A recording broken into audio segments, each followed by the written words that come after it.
sandals and shorts, and surf and scuba and sand and sailing and soccer. San Diego, California.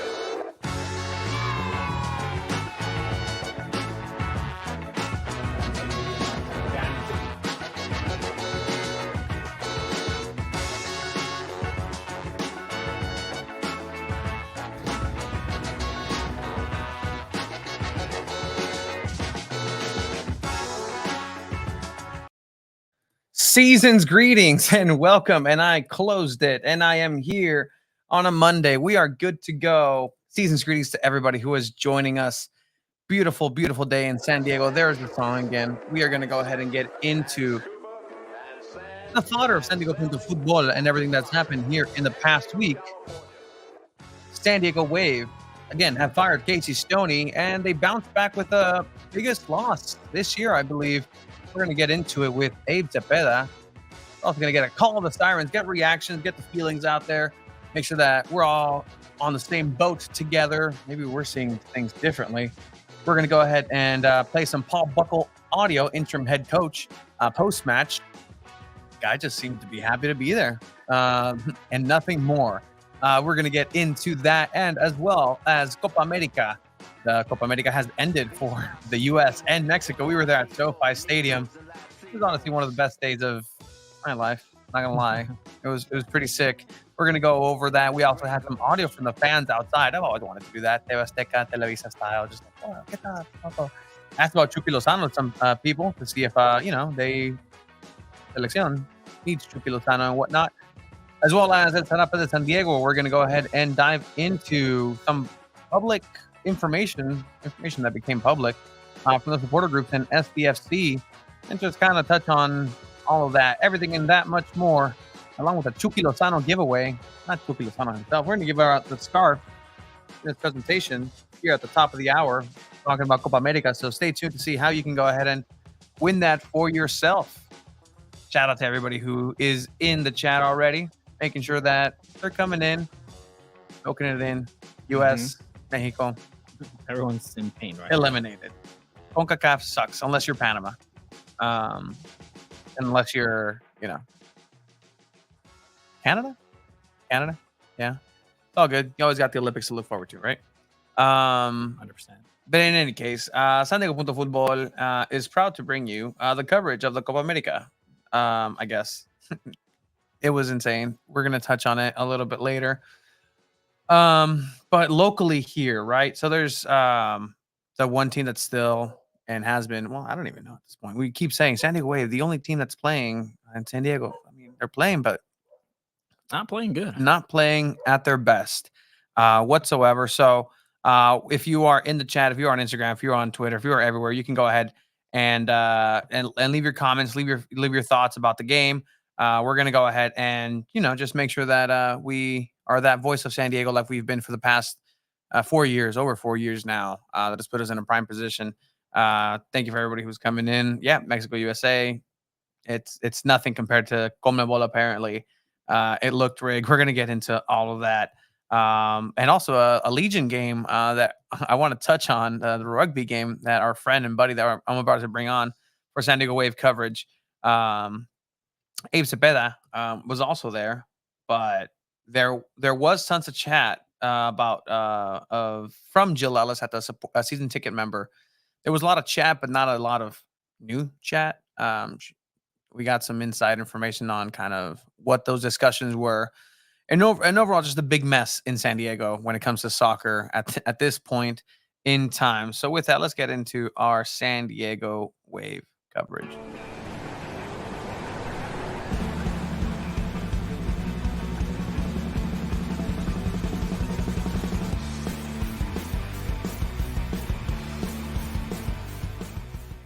And we welcome the great and powerful Abraham Cepeda, who was cool. Who forgot that I had that intro because he was lined up ready to say hi.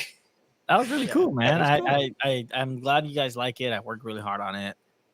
Nobody believes you there. Like, it's fine. And that's the thing. Like, nobody, like, you can't even tell me when you're going to drink water or be allowed to mute you. So, I mean, why would I think that your production skills would be there after 4 years? What? Oh, that's right. No, people love that. Abe, did you like that Legion game? San Diego. You We're know, gonna get San Diego. There's a lot to talk about. rugby's kind of interesting. I have never watched it before. I swore I've watched a movie like in a class one time for some reason, like a history class. I don't know why, but I mean, it was pretty fun sport. It's hard to understand at first, but they like had all the stuff telling you how it worked at the time, but it was fun. Myself the rugby manual from San Diego Legion on how it works. I mean, it's pretty easy to follow. There are some cookie rules. It was interesting to just see Snapdragon in a different light. It's a rugby specific stadium. Here we go. Rugby specific that specific stadium. Put that light on. But it was a good time. Shout out to Amorvilla who hooked us up with that. I'm looking forward to going to actually more games. Like I'm really into that. No, I did not fall asleep in the press box from San Diego Waves emotional night because it was an emotional night. Pride night, the sights, the sounds of everything, the pageantry of Pride night for that game against Chicago Red Stars was in full effect. So in theory, it should have been a joyful, and it was in a way. Like there was a lot of positives just outside of the actual game. But let's kind of start once again where we were last week, right? Breaking news on that Monday. Casey Stoney dismissed. What happened? Question. Then the next day, following day after this episode aired, last week's episode aired, we had that press conference with Jill Ellis where, she outright said this has nothing to do with the newest GM. No, they didn't have enough data to make a decision, an informed decision in the dismissal of Casey Stoney. Ergo, she had nothing to do with it. So that just leads me to believe that there's nobody else other than potentially Jill Ellis making this move, right? I mean, and that's just like looking at the hierarchy of people who are left in Wave from that point. What did you think about now, kind of removed from a week, having heard Jill Ellis and her reasoning for dismissing Casey Stoney? Abe, what did you think about all of that? I think that a lot of the time, front offices can say the reasons for stuff, but we're never going to be 100% clear and sure.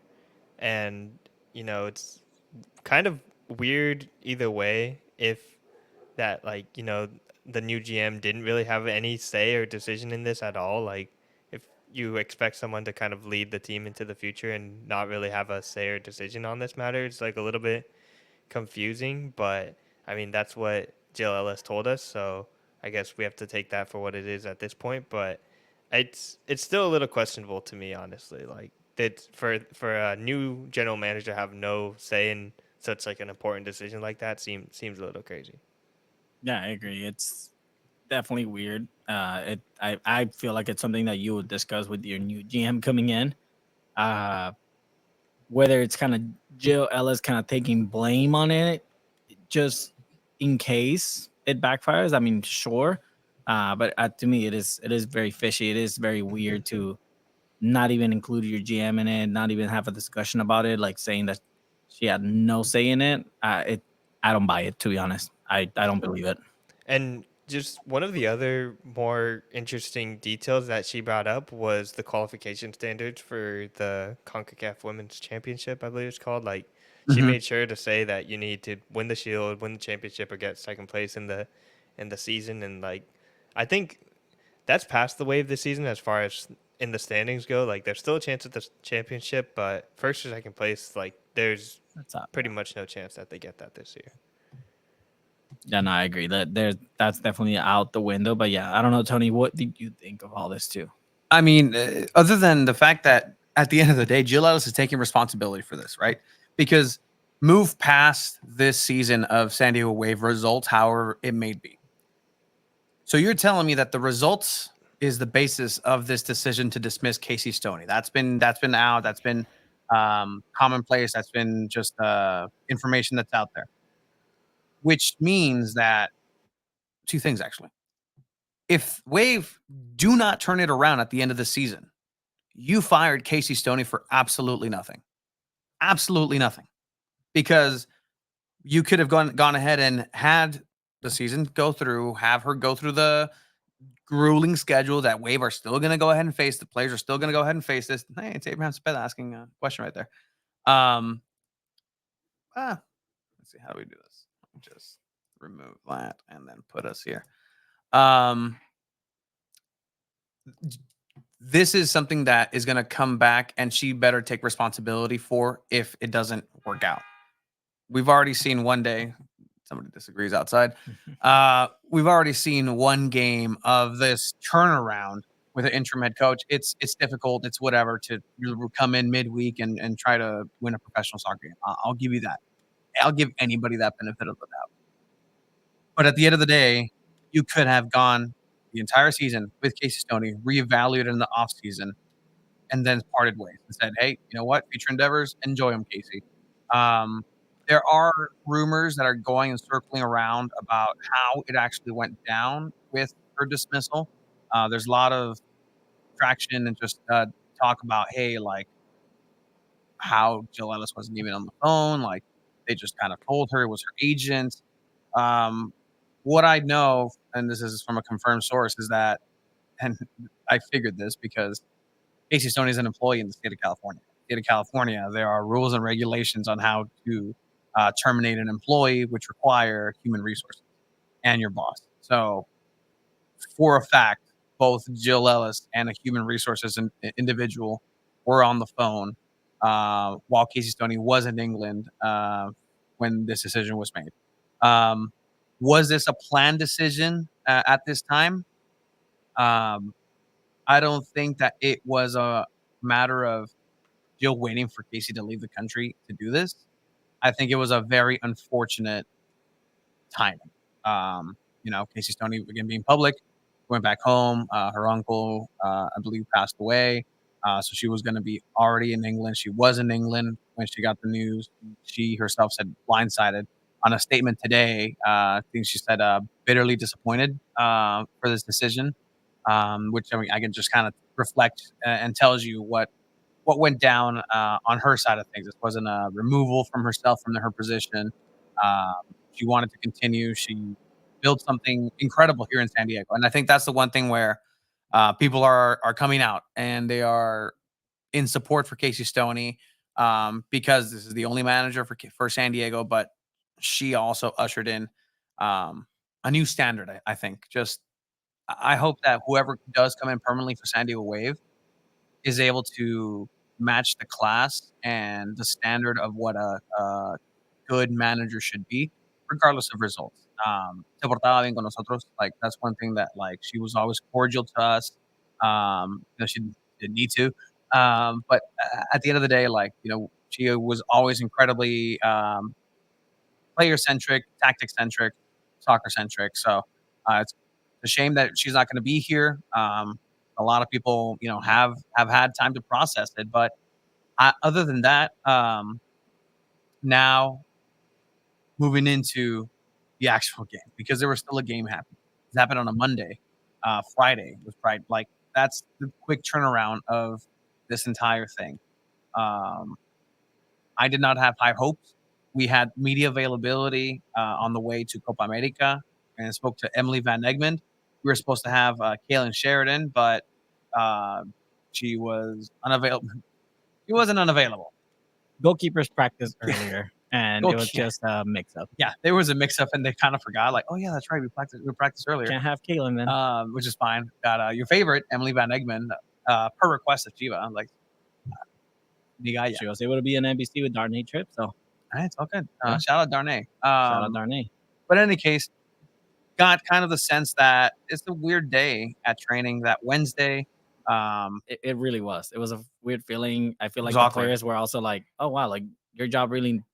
It just goes to show you, anybody's job, they really don't care about you, and if you're not performing, they'll cut ties, and that goes for anything. And just, I mean, it's a weird feeling if you're a player, right, and you're very attached to your coach. And yes, you have to be a professional about it. And yes, coaches lose their jobs, and there's someone new coming in all the time. But it was definitely weird for the Wave players, and especially that they all started together in this season or this team from the start, from ground up.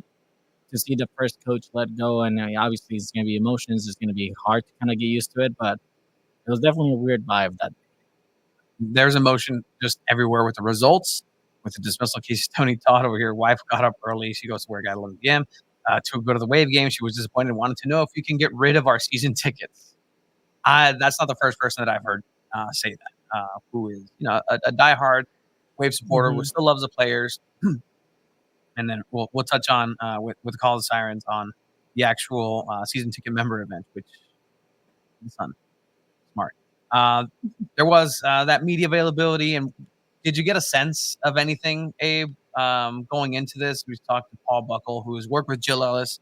He's the fixer, in a sense, for Jill Ellis in the past, had experience in Sacramento FC. But did you get any confidence that we were going to see a turnaround immediately from this media availability?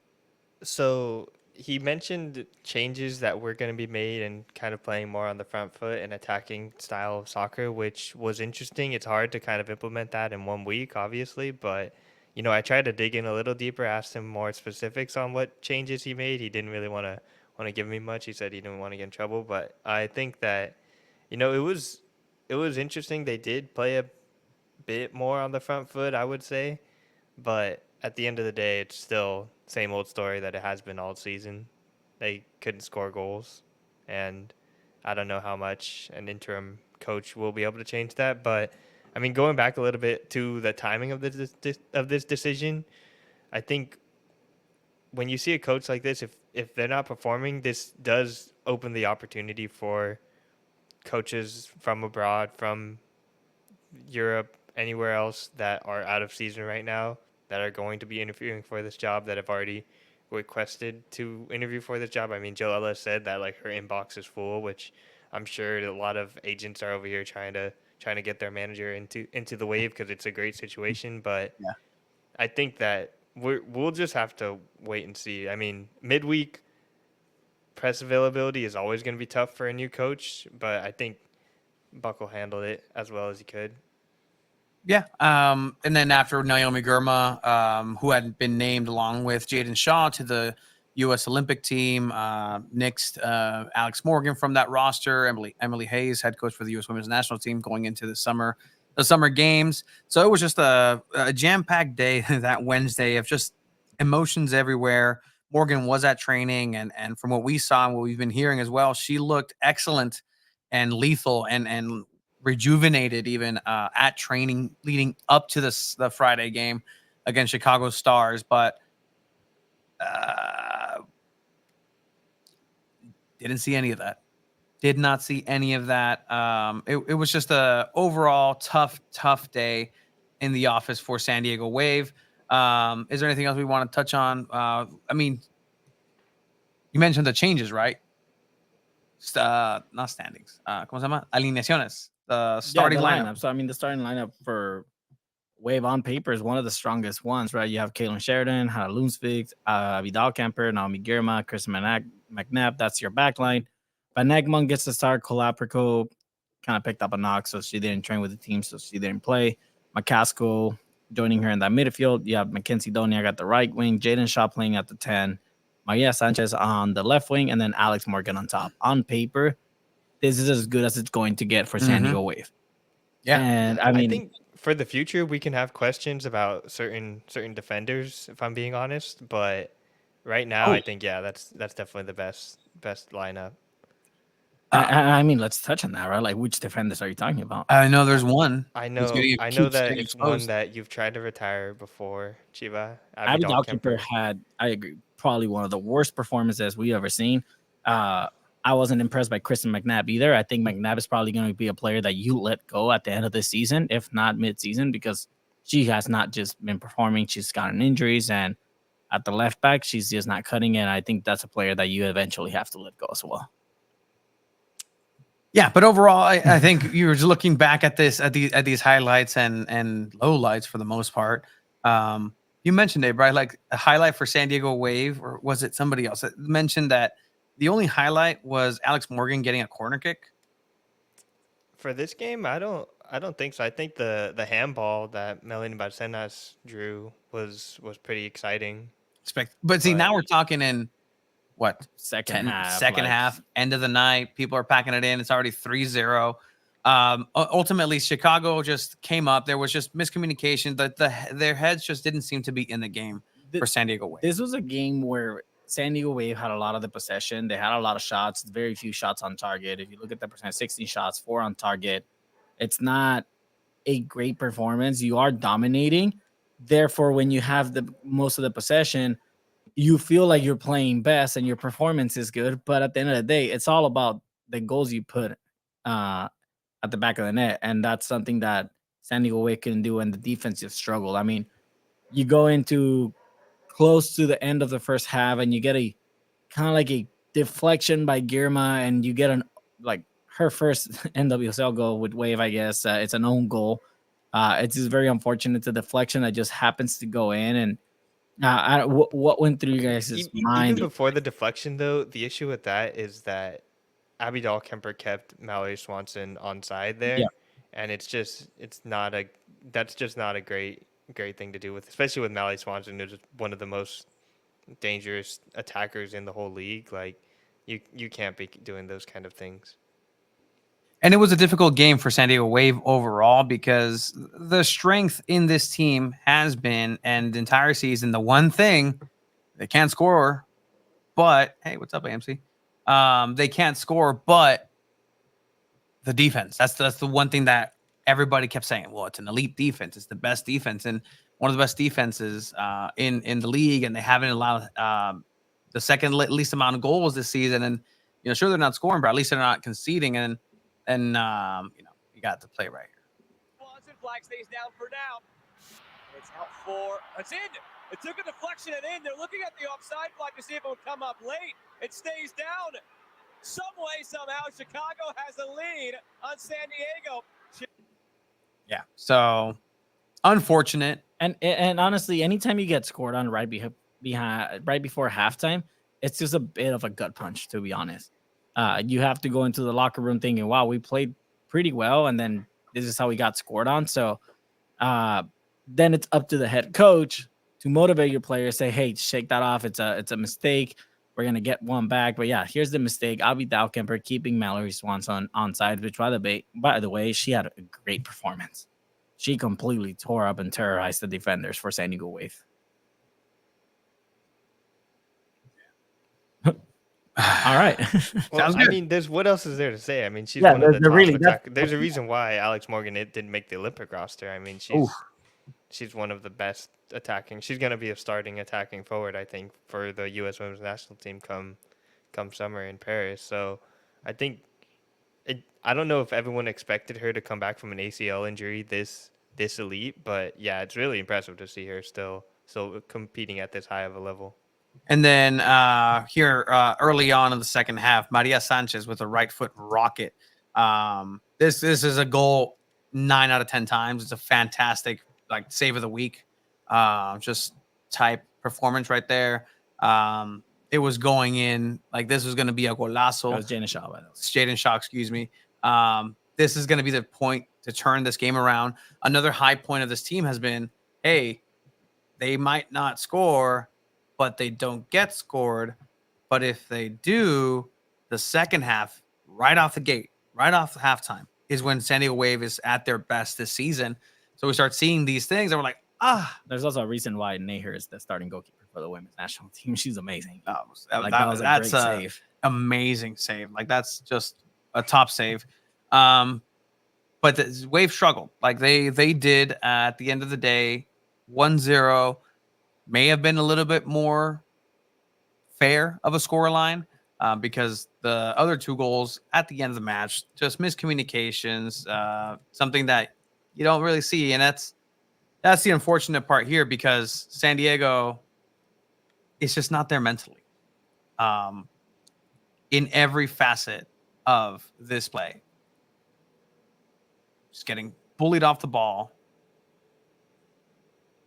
Clear chance. Yeah, and it's just a golazo. Terrible mistake by Hannah Lundsvik. And I mean, again, it's just the backline wasn't there at all, right? You get some mistakes. I mean, a deflection. I think Girma was probably the best player in that backline. Yeah, there were she got that own goal, but honestly, you can't really blame her on that.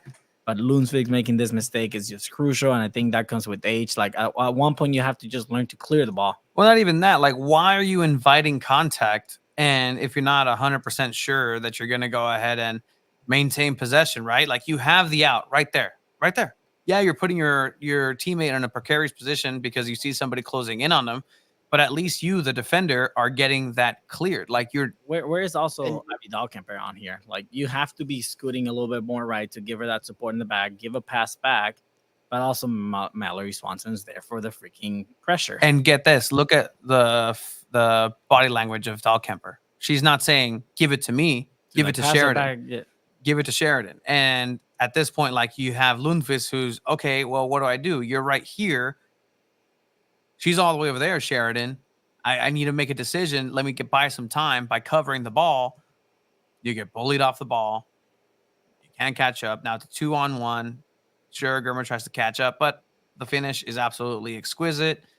2-0, San Diego Wave. Yeah, and that you just reminded me of something Savannah McCaskill said in our post-game press conference, where she mentioned, needing to foul when you're having like a transitional moment like this, and this might have been one of those moments where you kind of 100%. like are forced to make those kind of fouls. And like, I think it was important to hear that, because we have seen sometimes this season where there's been like a little bit of a reluctance to foul when they're in a dangerous position, but like knowing that that's definitely something that can like be addressed is a good sign moving forward, at least on the defensive end. You need that aggression, and that's something McCaskill has been bringing in. McCaskill not having the best of games as well. Like, this is probably one of her worst performances overall. She's still trying. She's still that engine, but is there a wave player right now that's playing great?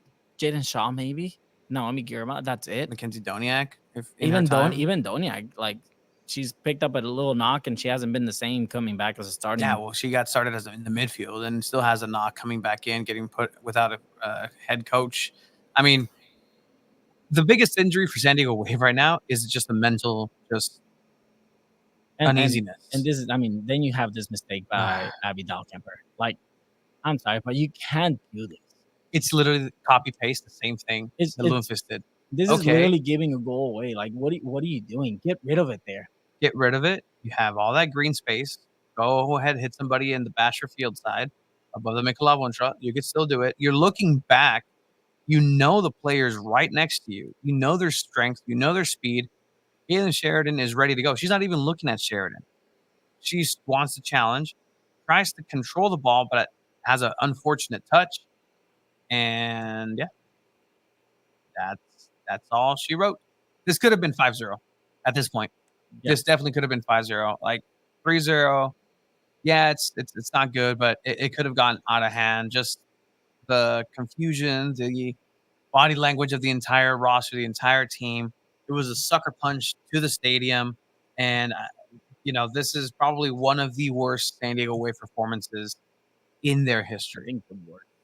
Safe to say it is literally the worst regular season performance in their history. That is one of the things I was able to see this week, that they've never lost by a margin of defeat of 3 in any regular season games thus far. And then you ask, okay, where are the substitutions, right? Why wait till you're down 3-0? Like, you're already down 1-0 because it's by the 60th. Change something, because it's a stupid system. And this is what I don't like about soccer managers right now in the modern era. Right? I can and usually I'm like, yeah, there's going to be a change at this minute, either 65 or 70. Yeah, it's none of the two. If it's not working at minute 58, make a change. Make it a halftime. Make it a halftime, sure. And we see that a little bit more, but make it as soon as you come in. Because as soon as you come in, if it's not working, Sabasque, I need that example made. And you know what? You get Mel B out there. Melanie Barcenas coming in, electrifying, earning this handball. Her presence just changed the aura of this entire stadium. Honestly, her coming in and just doing the skill moves that she has, touching the ball, getting some shots on, getting that penalty, kind of gave the Wave fans, okay, great. We got to see Barcenas play today, and she played great, even though we lost 3-0. It was kind of worth it just because we got to see her back on the field. And that's how much of an impact I feel like she made. Then you had Kimi Ascanio coming in as well. And, not also kind of her and Barcenas pairing up together was pretty great to see. They were kind of combining a little bit. But, yeah, you have this penalty and you have Alex Morgan stepping up to take it. And I'm sorry, but when your team is in a position where the mentality is not there, you need leaders. And Alex Morgan is not a leader in this team. I will say this right now. Yeah. Alex Morgan, if she's the leader, she's probably the worst leader in this league right now. And that is why she's not in the Olympics. That is why she's not here. She steps up, takes this penalty. I'm not gonna lie, I've blown penalties before. Yeah, you have. But come on. If you're not there, let someone take it. Just like Esteban's saying, like those are goals that you get scored on in elementary. These are goals that you miss in elementary. Go ahead, go for it. Abe. I think that's a little bit too harsh. Like not enough of a leader. I mean, she's been one of the biggest figures in all of U.S. soccer like that we've ever seen. Currently, And I think currently. Currently, I mean, you mean to tell me what she's doing? Like after the game, she just left and then came back out on the field. Like, come on, like you have to make sure that you're there. You have to take it. You have to talk to your teammates. You have to motivate. I'm not seeing any of that from Alex Morgan. Would you have liked Abe if Alex said, you know what? Okay, did you like her stepping up for the penalty, first of all? So I was telling you guys in the press box, I thought that Jaden Shaw was going to take it. Yeah. The way she was standing, the way Jaden Shaw was kind of like sneakily off to the side, like it looked like Jaden Shaw was going to take. I thought Jaden Shaw might have taken it. You know, Alex Morgan has a lot of history with the Legionnaires, so maybe you might have been, especially I imagine those U.S. women's national team camps for years probably taking penalty kicks against the Legionnaires. So I would, in my opinion, I would have preferred to see Jaden Shaw there, but still, you got to give it to Alex Morgan. I mean, there's a reason why you call her Penalex. Like, Yeah. she's scored plenty of penalties. I think I looked up the stat. She has like 76% conversion percentage, and she's scored like 16 out of her last 20, 16 of her 21 total.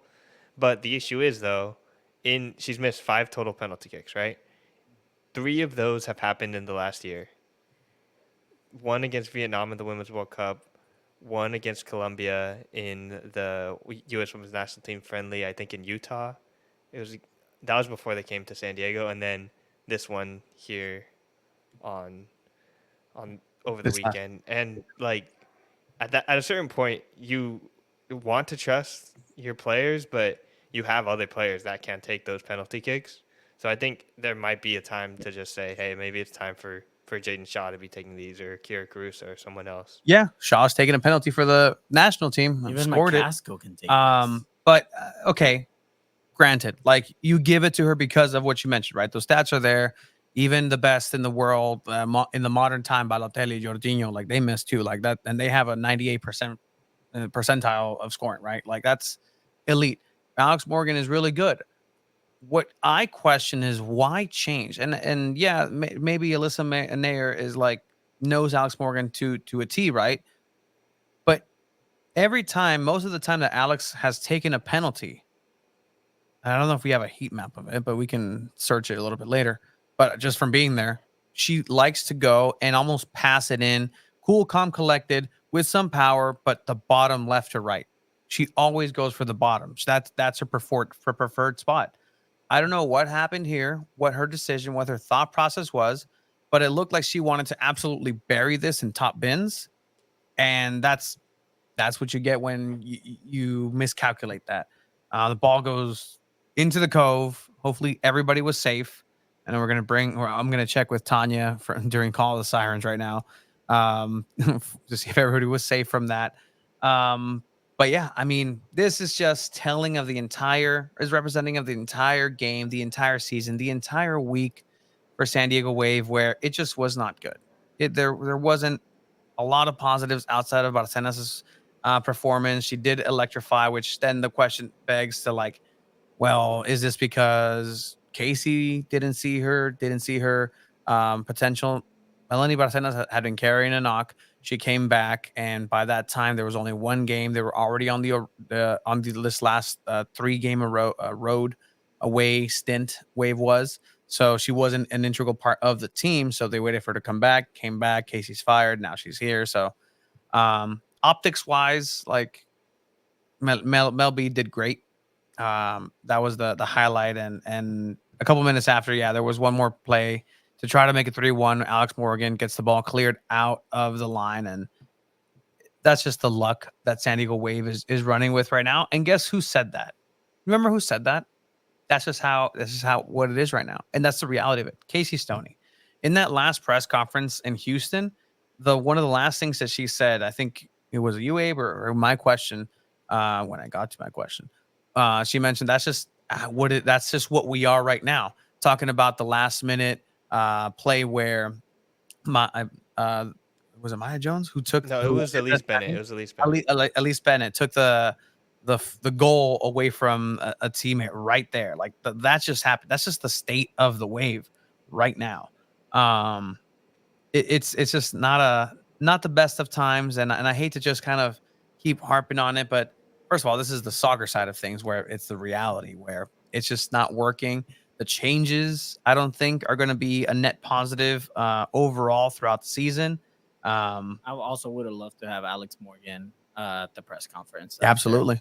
Absolutely. I think it would have been important for Alex Morgan to step up as a leader. Her and Abby Dahlkamper to come out and show their face. Or I mean, they've been giving us to play. Like, come out, face the media, speak for the team about this performance, and then from there just gather with your team in the locker rooms, and then from there move on. But I think Alex Morgan and Abby Dahlkamper should have stepped up and just gone and talked to the media. I don't want to hear, oh, well, this is all that is excuses. So like, they have the power to tell the team is like, hey, I want to go to the press conference today and talk to the media. Like that's the responsibility that I feel like those two players should be having, and we need to keep them accountable for that stuff.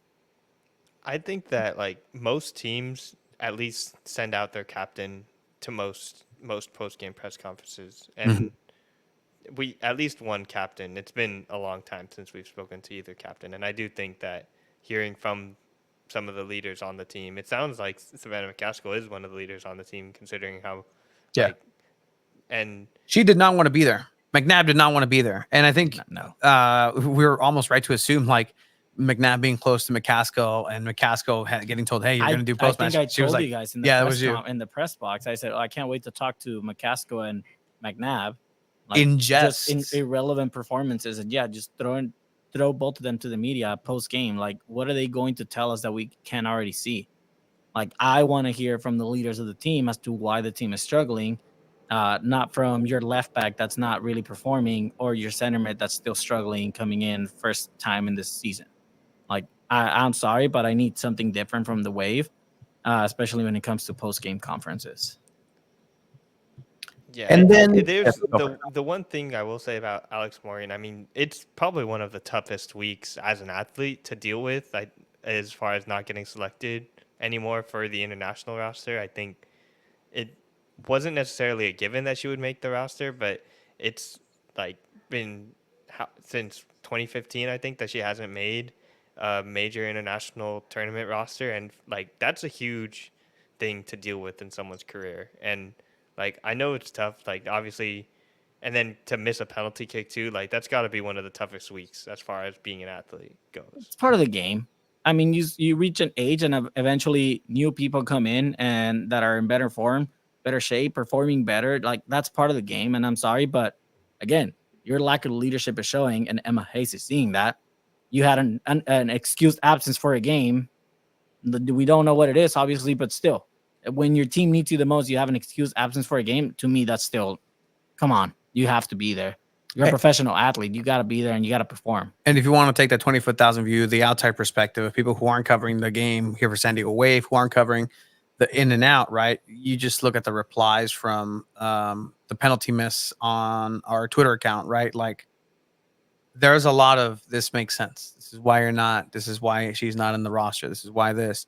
There was some support, but it just overall just seems to be a rough spot for Alex Morgan. Hopefully, with the Olympic break, she's still an integral part of San Diego Wave. She can find that form, and then hopefully, I don't know, and I'm very curious as from the supporter side of things, just kind of where they're at as well. I think we're closer to seeing Alex Morgan hang up the boots than being to a national team call up anytime soon for a major tournament. At least I don't think she makes the World Cup roster in 2027. Yeah, I think the World Cup roster is most likely a no, but I could see her making a few more U.S. Women's National Team camps. I mean, I think when you look at someone like Christine Sinclair, who's been playing as long as she has, or Marta, who's been playing like even longer than Alex Morgan, I think that you could eventually see that. But I mean, the forwards in the U.S. Women's National Team pool are just so good that it's hard to kind of justify having that kind of veteran leadership. I think they already kind of have gotten to that point with the Lindsey Horan. Did Jimmy Butler's appearance make any credit for Wave's poor performance? The performance of the way he wore his hat absolutely bothers me, but no, absolutely not. Paul Buckle, interim, comes in. This will be the last point, and then we'll get to our guest here. Just to give everyone a little bit of insight on Paul Buckle coming, he came in with a big old smile on his face. I was shocked at that because Yeah, he came in and, you know, everybody's happy to be there, but he was especially just happy to be there, was taking it in. You know, just I think you told us it gave substitute teacher vibes. total substitute teacher vibes. Like, here's the curriculum that you've been running, and then he goes like, All right. nah, we're gonna watch Beekman, but it's a history class. Nah, we're gonna watch Bill Nye, bro. It's fine. And you know, just the experiment blew up in his face, and he was like, all right, guys, see you guys next week. Just an absolute plant from the front office at this point. Is there going to be growth? I don't think so. He said that the only thing that was needed out there for that 3-0 loss to not be a 3-0 loss was belief. So believe more, San Diego Wave. That's what you need, guys. That's all you need. Just believe a little bit more, and you're going to go ahead and score. If only Casey Stoney, in her wealth of knowledge of the game, could have just said, hey, y'all, just believe. And it would have been all fixed. Goals would have been coming. And that's what he said. Goals will come, but you got to believe. He gave the very generic, if a 3-0 loss is going to be with this type of performance, I'll take this. Yeah. But I mean, at the end of the day, you still lost 3-0. Like you shouldn't be happy about that result. And the one thing I think that, like, this is all a bit harsh. I think it's the first game. A lot of things can turn around. You have a lot of time. It's kind of like a second preseason with this Summer Cup that he's gonna have with the team. But he mentioned like, oh yeah, this is like a good start, and like we can't call this a start. It's the middle of this. It's like past the middle of the season right now. So like, and they haven't won in 8 matches. It's an 8-match winless streak right now. So you can't just be like, oh, this is a good start. It's 1 loss. Like, no, you need to turn things around if you want to make the playoffs. There's a really good picture that I was just linked to right now that just summarizes, I feel, the emotion of what's happening around San Diego Wave, the frustration, the just, I don't know, just the everything that's happening wave wise. If it wants to come up here, shout out to our buddy, I know, Sirens, pal at Young the Ryan. Shout out to him. Where is it? How can I get there? I want to share it. I can't share the screen. Okay. Here we go.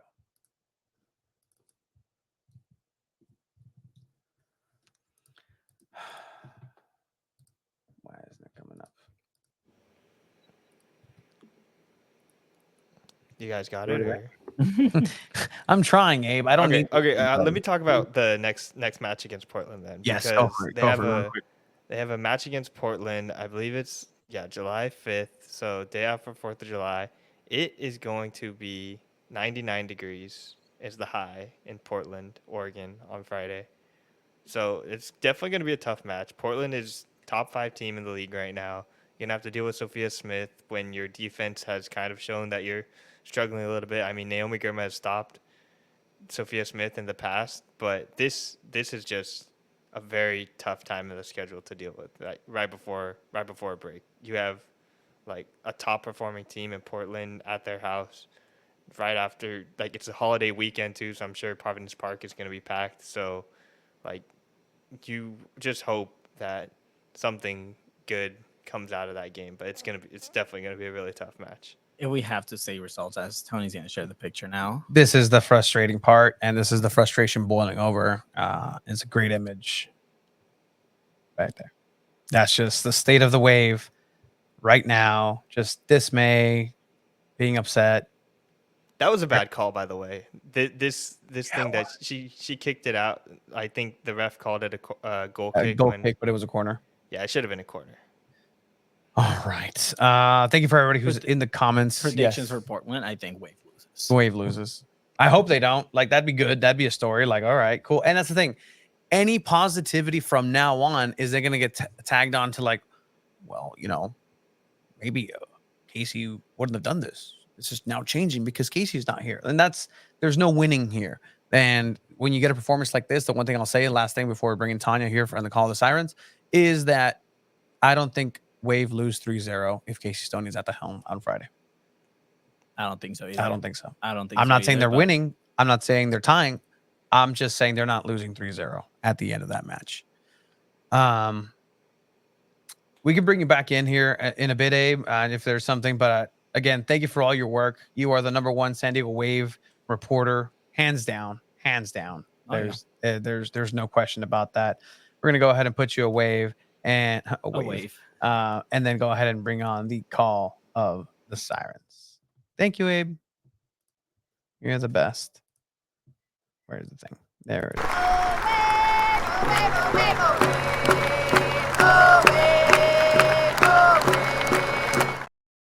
And we are coming on back. Still San Diego Wave coverage with the Call of the Sirens, where we have a member of the Cove, the Siren supporter group, the official supporter group for San Diego Wave, come in, give updates, their thoughts. And I mean, I kind of left it open this week just because there's a lot. Tanya, how are you coming into, a very interesting week as a San Diego Wave supporter? Can you guys hear me? Yeah. Yeah. Okay. I mean, what is there to say, really? It's been a hard week. It's been a really tough week. I don't want to get emotional.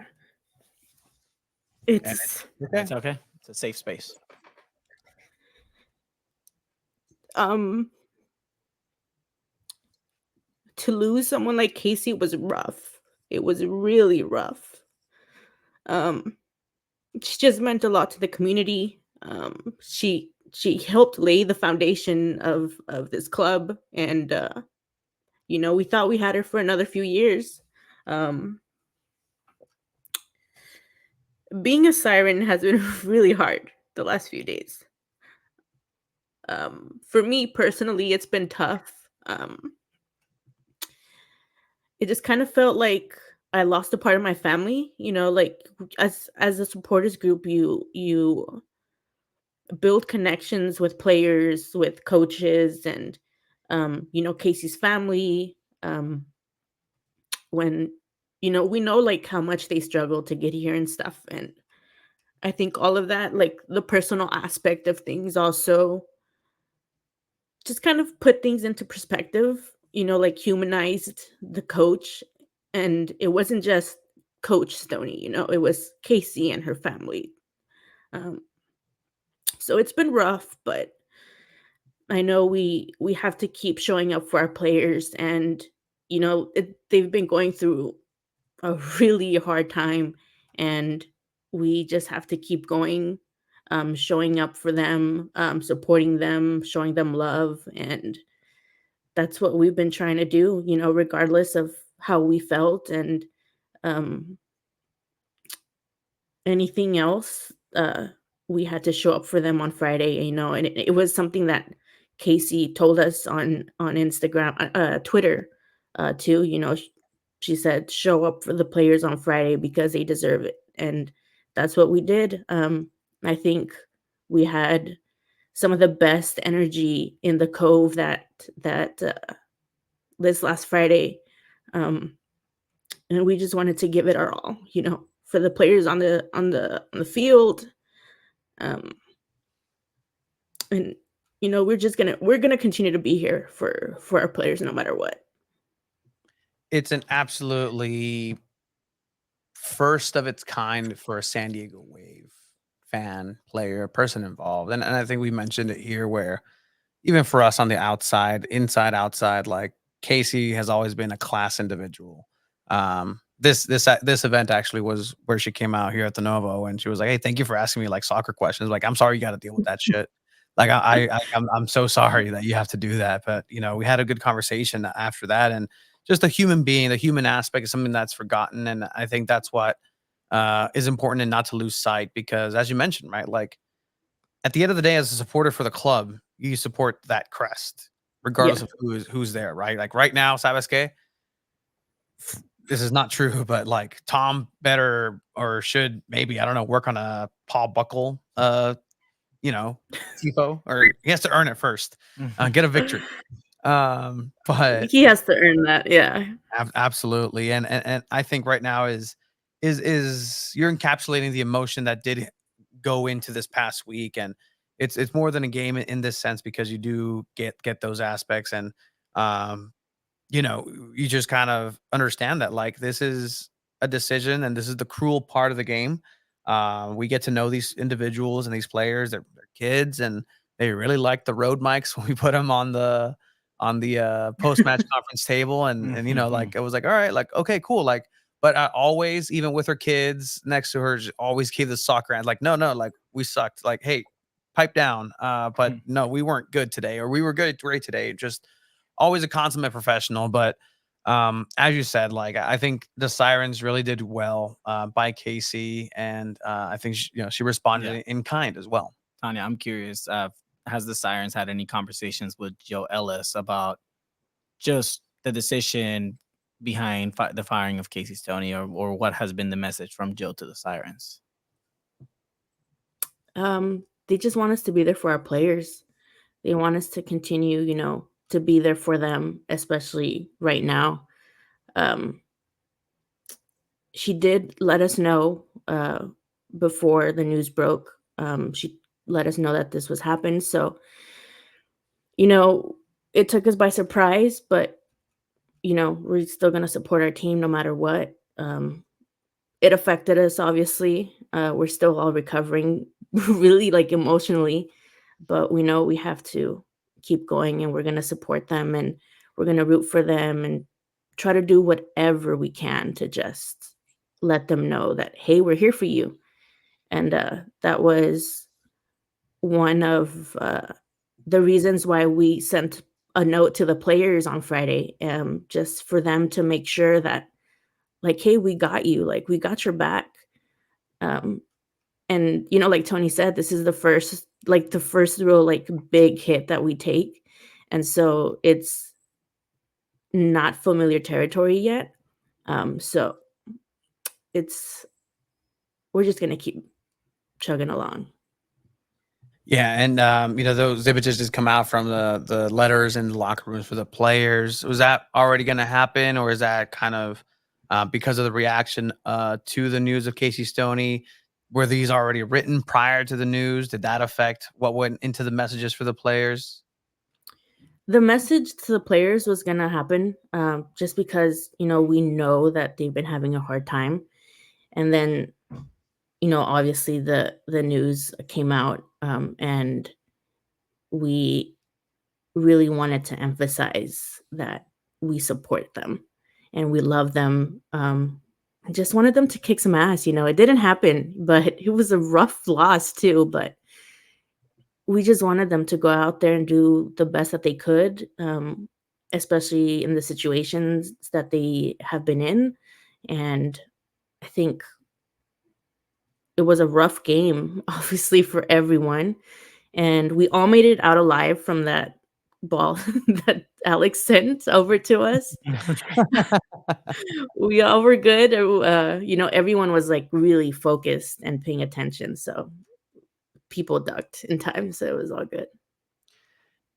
Yeah, I mean, and that section, obviously, as you're saying, there's still a job to be done with Pride Night. The tifos, the giant streamers, the everything still had to go as planned, and it looked excellent from our point of view in the press box. So kudos to everybody in the Cove who chugged along, as you're saying. Like that's a really a mark of somebody and individuals who are dedicated to the cause and down for it. Because at the end of the day, it would have been just as easy to say, you know what, we don't like this decision, we're not coming in. But no, you guys were there for the supporters. And then obviously the match happened. After the match, there was after not just that day, in that weekend, season ticket member event where the players were two different lines, either picture or autograph, which in Yeah. itself was a mess. Were you there on that day? Yeah. It Uh, was wild. It was yesterday. It was so crazy. So we got in early to set up our table, and a few of us were going to dress up in costumes. We had the unicorn, the hippo, two sharks, and we just went in there and we're like, you know what, guys, like we have to blow some bubbles around. We got to entertain the lions. We know it's going to be crazy. And we know it's been a hectic week for everyone. So we're just going to go in there, bring some happiness and make complete fools of ourselves and just make everyone happy. and that was that group therapy aspect, and I really just liked how interconnected. And it's almost like sports trauma bonding at this point, and For real. beyond just the regular bonding that you would get from the game. And it's been a regular couple of days in the wavedom, to be sure. Just Jill Ellis in that meeting, season ticket member meeting, was out and about. Didn't give a lot of more insight. I think she did mention that Wave is looking into doing some sort of training center, which I think we've mentioned before. If not, well, it's out there now. But there wasn't a lot of zhuzh to those words. But anything from the player side? Did your players say anything to you guys, or just overall a message moving forward from there? They're just appreciative of us just continuing to show up, and showing them support. I think like a highlight for me, I was in the blue shark costume for like 15 minutes at a time. Shout Um, out. It was hot as fuck. it was so hot. Like I was drenched in sweat. It was so gross. But just walking up to the lines and we took pictures with the players in the costumes and just seeing their reaction. They were just like so happy to see it, or smiling. And they're so appreciative of the support and love that we give them. So I'm pretty sure that we're really happy with the amount of people that showed up to just take pictures, get autographs, say hi, because we know that they love the fans. So I'm happy that the fans were able to show up for them. I love that. Next time, Wave, SDSU, Snapdragon, place everybody in the shade. Like there's shade in that area, in the concourse area. Like just put everybody in the shade. Let's not be mean here. But overall, I think that everybody's gonna be in a better place, just healing wise, moving forward. Yeah. Having that the players to back and soccer to watch, because Yeah. that's what everybody's there I do for. also got to say, you all showed out on that Friday night game. Yeah. I think that Cove was the loudest it's been in a while too, Yeah. despite the performance from the team. So shout out to you all. Thank you. Yeah, I think we all just had so much energy. We just needed like an outlet. I know like a few of us drummers, we were so sore the next day. It was insane, but we gave it everything we could. There was nothing else that we could have done. But we just wanted to make sure that, we were loud and just full of energy for them. And thank you. So thank you for that. Yeah, like that means a lot to us. And this is the part of the aspect of doing this show, doing this adventure that's fulfilling for me. It's just connecting with people like this, because this isn't part of the game, like, but it is. It's a big part of the integral. game. I'm saying, but it's integral to the actual Exactly. fabric of everything that goes into it, the emotion of it. And I know people are exact same as you, Tanya, just kind of going through it and putting that brave face on, not just for you, but for the supporter group and the players as well. And they're doing that as well. I know there was a Pride Raiser that was a success. That's coming to an end with the Mhm. month of June. I don't know if we got official numbers. I didn't ask to prepare for it, but I know that there was Mhm. obviously, Not a lot of goals from Wave. but there was money raised. There was, thank Mackenzie Doniak. Thank thank a couple of the players with performances. Yeah, Mackenzie, Jaden, and Maya, they showed out. I mean, they got us 3 goals that we could get. So our total so far, we just got over $3,000 raised. Wow. And I think with nationwide, we are the second largest that Nice. we were able to raise during the month. So we're super proud of that. Super proud of, the Wave family just donating, and people can still adjust their pledges. So if you help.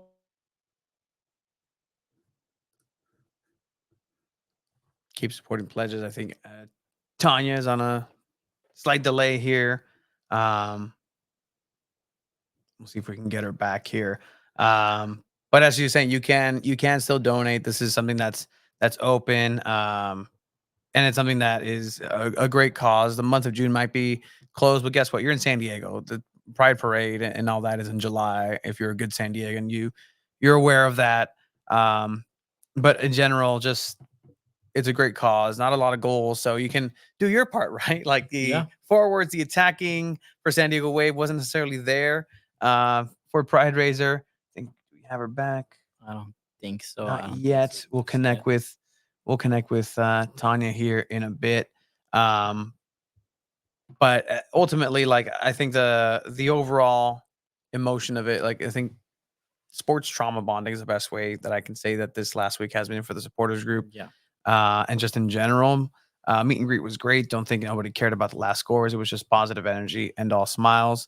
That's from Playback Project. Thank you for commenting. Some people over on Instagram have been checking in as well, just kind of letting their feelings known. It's just like, yeah, it was not the best San Diego Wave performance, probably the worst of the season.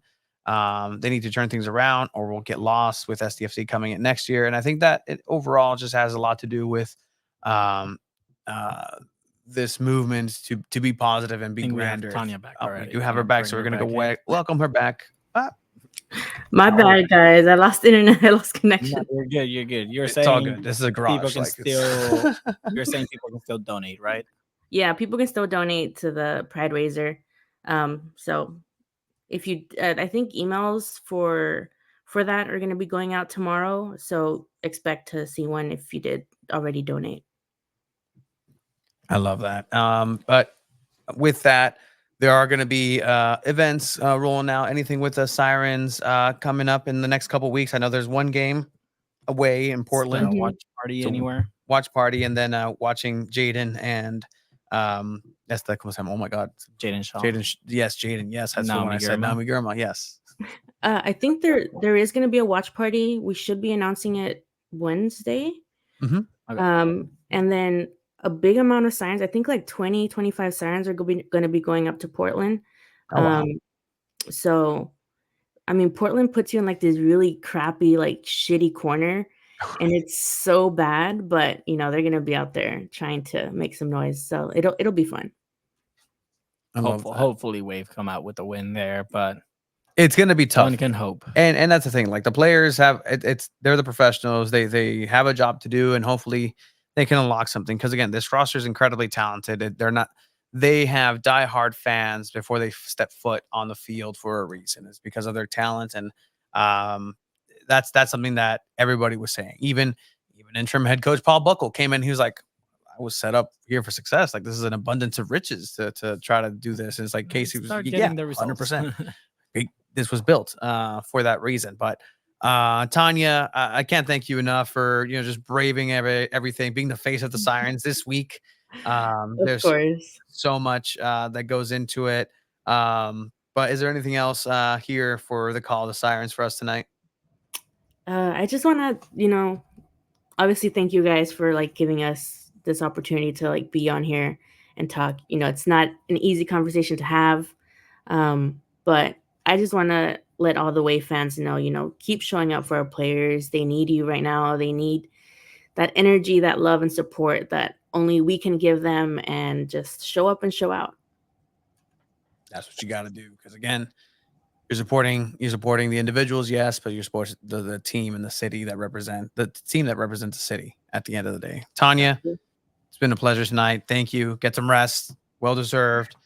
Rehydrate, I guess. I'm trying. And we'll see you on the next one. Thank you, Tanya. This has been awesome. the call of the Sirens. Have a good night. Thank you, guys.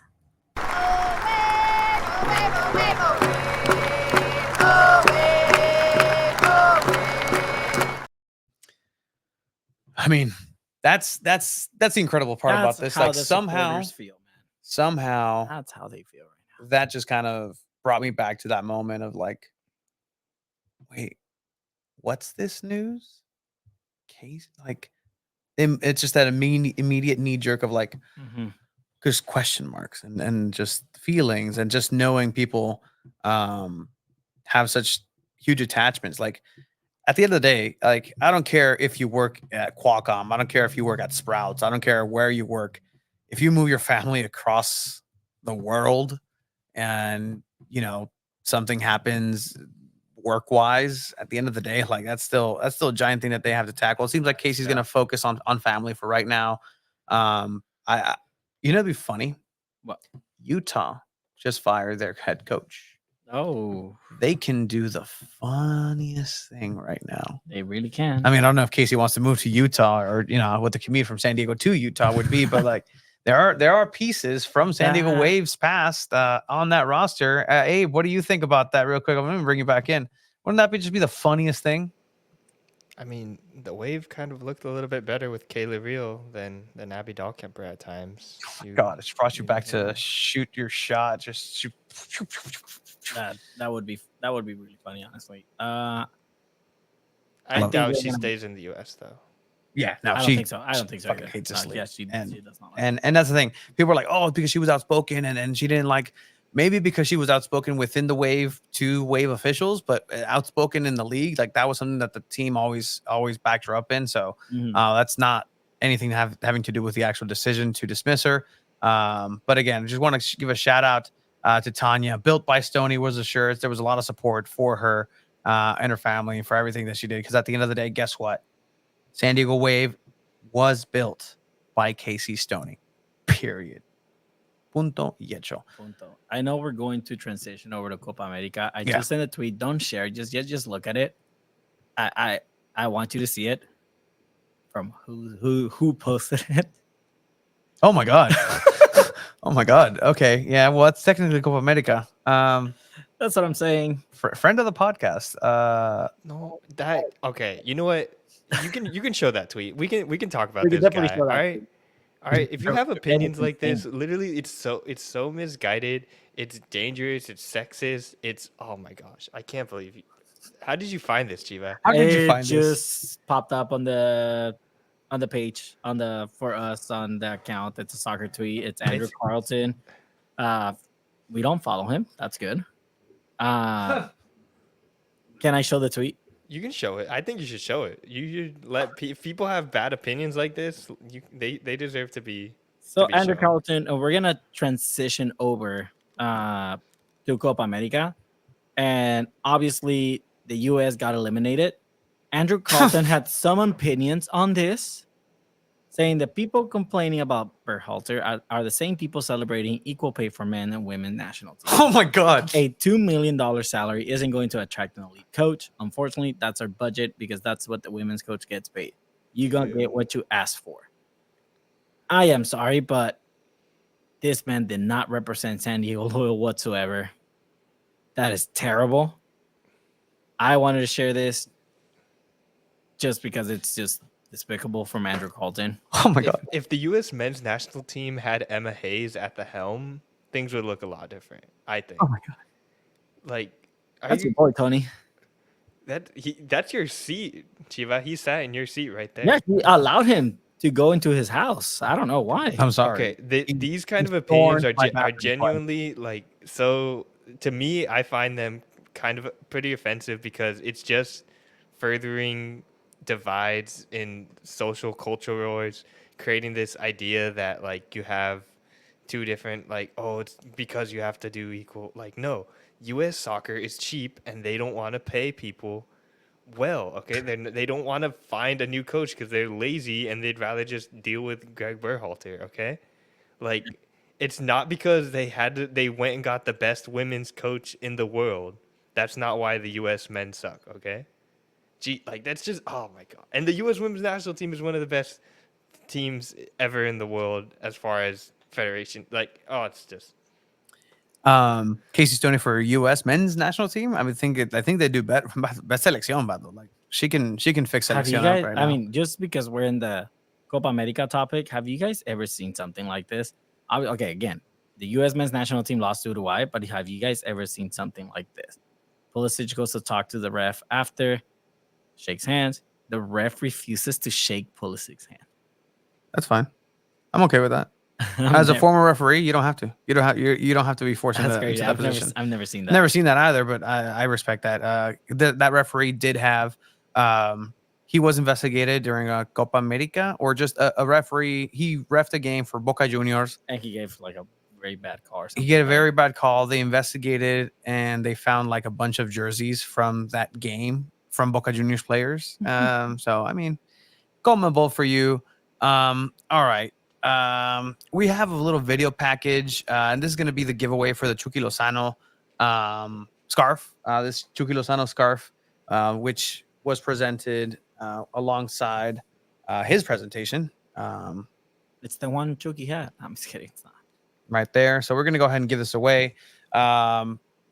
Wednesday was our day to go over to Copa America. We had a jam-packed day that day. Went over to in-person media availability for San Diego Wave. From there, we drove up to LA in order to pick up the credentials for Copa America. Then Did a roadcast. For those of you that aren't familiar with what a roadcast is, it's a podcast. The dumbest thing. While we're driving. Well, it's not the dumbest thing. It is pretty dumb, and it's not as unsafe as you may think. Check it out. It has nothing to do with soccer. It really doesn't. I don't know if we should be making jokes about safety in our cars and doing. Oh no! I don't know. Oops. Oh man. But anyways, check it out. We made it safely because I drove. Yes, you did. Anyway, you did drove. I did do the driving up to Copa America to all of that. At the end of the day, it was one of the best days of my life personally, just in general. We've been working for this time. Not a USA men's soccer fan, but currently Mexico. Currently not a Mexico fan either. Yeah, I love that Playback's asking if we ended up getting parking credentials because we didn't get it during the road. Playback paid attention during the roadcast, and yeah, we found out on the way during the pod, like we're not approved for parking, and so we'll give that story here after. We have a package where we went, and I've always wanted to do this. In Copa del Mundo, just el Mundial, same thing.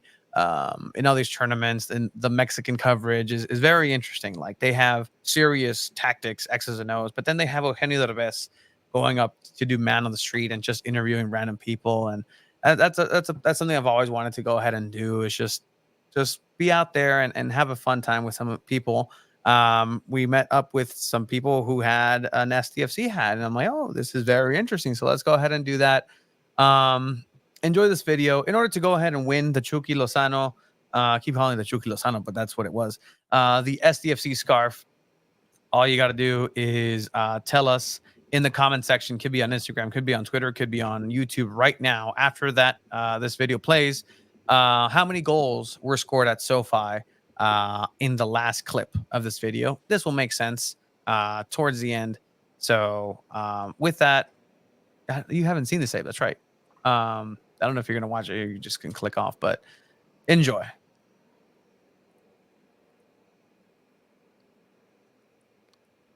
Season's greetings and welcome to SoFi Stadium for a Copa America matchup, Mexico-Venezuela. Tony Sanchez, Alejandro Chua Villaseñor for San Diego.Futbol, #1 soccer coverage in San Diego. Well, we made it, guys. Thanks to all the people who supported us all this way. We've been able to now cover a Mexico game, an official Mexico game. My first official Mexico game that I get to cover or see in person, period. Yeah, no, it's exciting, right? I was here for the Gold Cup final last year, but it's crazy that we get to be here together now. We're going to be enjoying the game, enjoying good company that we've already met. Crazy stuff, but yeah, we're out here. It's going to be a great night. We're going to go ahead and talk to some fans outside If you ever watch like TV Azteca Televisa coverage, que Eugenio Derbez, no tenemos a Eugenio Derbez, you got Tony and Chiva. Well, that's what you got, and I'm sorry. But we're going to go ahead and see if people are still in tune with La Selección and maybe in tune with the MLS. We'll talk to people about Chucky Lozano. We'll talk about what they've seen so far. Y pues vamos a ver. I mean, you're going to taco in, a beer in. I'll see what I can do. But San Diego FC. Sí, let's go. Vamos el Chucky. Pero no está aquí, pero fuck it. Sorry, pero no está aquí. Puedes decir lo que quieras, lo que te da chingada gana. Vas a ver tu selección aquí en Southern California. ¿Cómo está esto? Bien, bien. I love it. It was great to come up here, man. It's awesome. Yeah, pero aquí estamos con mis amigos. Estamos viciando. All right, vamos. Yeah. What's the difference? ¿Qué es la diferencia de tener el ambiente mexicano? Como ves aquí el desmadre en comparación que, no sé, otras cosas que van a traer a San Diego, ¿crees tú? Por mi amigo ahorita dijo, fue a Juego de Brasil el lunes. Dijo que hoy está más mejor, ¿no? Yeah. Sí, el ambiente se siente como a casa, loco. Todo bien. Y le vamos a pedir a Jimmy Lozano que traiga el Chucky de vuelta. Oh, of course. Obvio. Seguro, man, seguro. Obvio. Y aquí un saludo a todos de San Diego, a la gente que va a ver. Saludos a todos San Diego. Saludos, barra 18. Vamos, barra. Claro que sí, pues mira. Ay, papá. Ay, mira nomás. Más calor me dio. Puta madre, apenas va a empezar esta madre. A ver, ¿con quién estás? Hola, aquí estamos con San Diego con Fútbol. nosotros, Con los mexicanos, cabrón. A ver, ¿Cómo se la están pasando aquí en SoFi para ver a México contra Venezuela? pues lo estamos pasando bien. Llegamos desde a las 11 de la mañana y dijeron, no, hasta las 2 pueden entrar. Pero pues aquí estamos. ¿Y qué hicieron para matar el tiempo? Pues agarramos un cuchillo y le dimos duro. Ah, qué bueno, qué bueno. No, estuvimos comiendo. En México extraña a jugadores como Ochoa o a Chucky. Claro que sí, pero siempre con el escudo por delante, no importa. Ahí vamos a hacerlo lo máximo. Who do we have here today? Junior Jiménez. Junior. De San Diego, California. What part of San Diego, bro? Escondido. Escondido, one of the 18 cities woven into one San Diego FC. We're here at SoFi Stadium to ver tu selección. Mexicana, que va a ganar ahora 3-1 nomás la va a meter a Venezuela. ¿Y qué crees? Chucky's going to make it back into these colors with San Diego FC? Claro que sí, el Chucky siempre va a ser Chucky, va a regresar para la Copa Mundial. El Chucky va a regresar. So, what do you think about these live games? Are we going to have this ambiente at SoFi, at Snapdragon? I think it's a practice game right now. Mexico needs to get better y traer jugadores mejores de allá de Europa para que suban y sean campeones. So, ¿te gusta lo que está pasando en San Diego con el fútbol? Claro que sí, que el FC San Diego está haciendo algo grande ahí en San Diego, una escuela grande y trayendo un buen equipo que va a armar. ¿A quién quieres que traiga San Diego FC? A Sergio Ramos, Neymar, también si se puede, a Cristiano Ronaldo. No, aquí no quiere nada, güey. No, pues algo hacer, algo bien. Tenemos también afición venezolana. Estás aquí, ¿cuánto va a quedar hoy el partido? 2-1. 2-1, pero pregunta, eres un espécimen de humano, ¿por qué no juegas para la selección tú?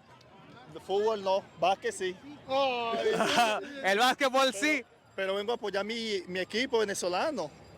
Y hay mucha gente venezolana aquí, te has conocido a otra gente, te sorprende que hay tanta gente, se oye el Venezuela atrás también, igual que México. Sí, me sorprende. Primera vez que vengo a un evento de esto y bueno, que todo salga bien.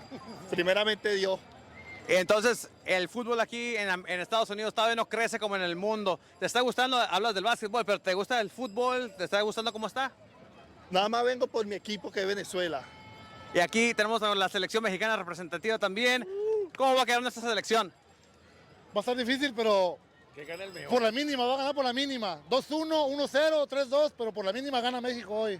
Entonces, has sido aficionado a México por toda la vida. Soy mexicano de nacimiento, estoy casado con una venezolana. Mi corazón se divide un poquito, pero México es México. Entonces, sabes de México, sabes que no hay el plantel como antes. En un Memo Ochoa, un Chucky Lozano, ¿se extraña la selección?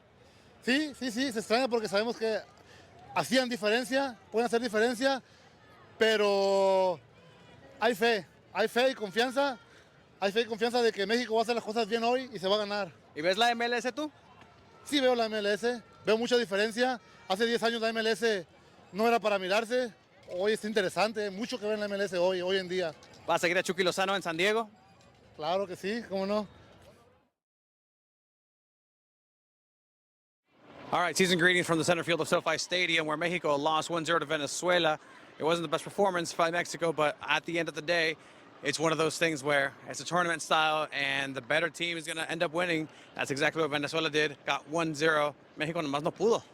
No se pudo, and then the subs by Jimmy Lozano also were very, very confusing, right? I mean, and then choosing to have Orbelin shoot the last-minute penalty, I don't think was the best choice. But I mean, again, you said in the press conference, he said he's still in belief that they can qualify. Qualifying would most likely be a second-place seed, and then facing Argentina in the quarterfinals, which would mean they're pretty much done. Talking about Orbelin, he did say, Jimmy Lozano, that he was choosing the confident player. He seemed like the one that wanted to step up. And being a player himself, Jimmy Lozano, in the past, he knows what it takes to be in that position. He was el cobrador de penaltis for selección at a time. So he knows what it's like to be in that situation, to have the confidence. Orbelin had the confidence, but unfortunately just did not go in. And I mean, what can we say, Chiva? It's been a day. We've been here for the entirety of today, essentially, and it's been an experience. It's been amazing. That's why we started this. We made it to Copa America, bro. Up next, World Cup. Let's do it. San Diego.Fútbol, Tony Sanchez, Chiva Villaseñor. See you later.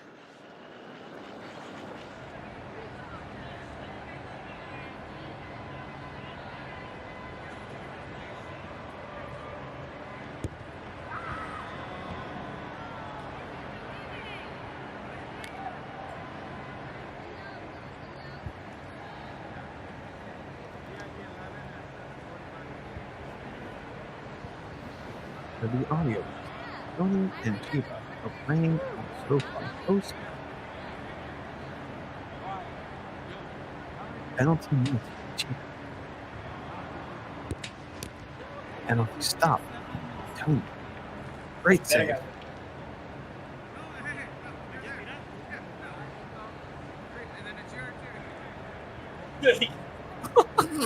You tell him, no, you can't shoot. Sorry, dude. Tony also misses with a no-look. Not a good look for San Diego.Fútbol. Chiva got 2, Tony gets 2.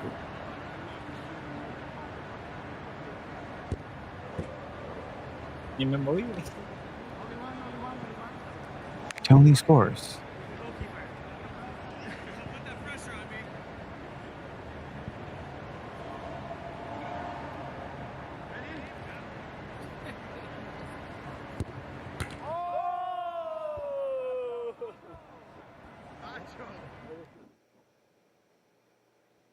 This is literally the dumbest life that we are living. Abe, you're coming back up. I would never do something like this. I'm glad you guys got to do this though. That was crazy. So, I mean, I'll just keep you here, Abe. I mean, if you're down, like in general, this was Penchiva.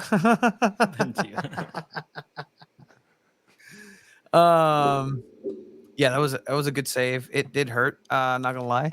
All right, so let's go through this day, right? So after the wave thing, we drive up there, and are we gonna have parking? Or are we not? So Chiva, in your infinite wisdom, has a suggestion of let's just go to the general parking and say, hey, like, I don't know how much you guys should be admitting to this kind of information. So you know this.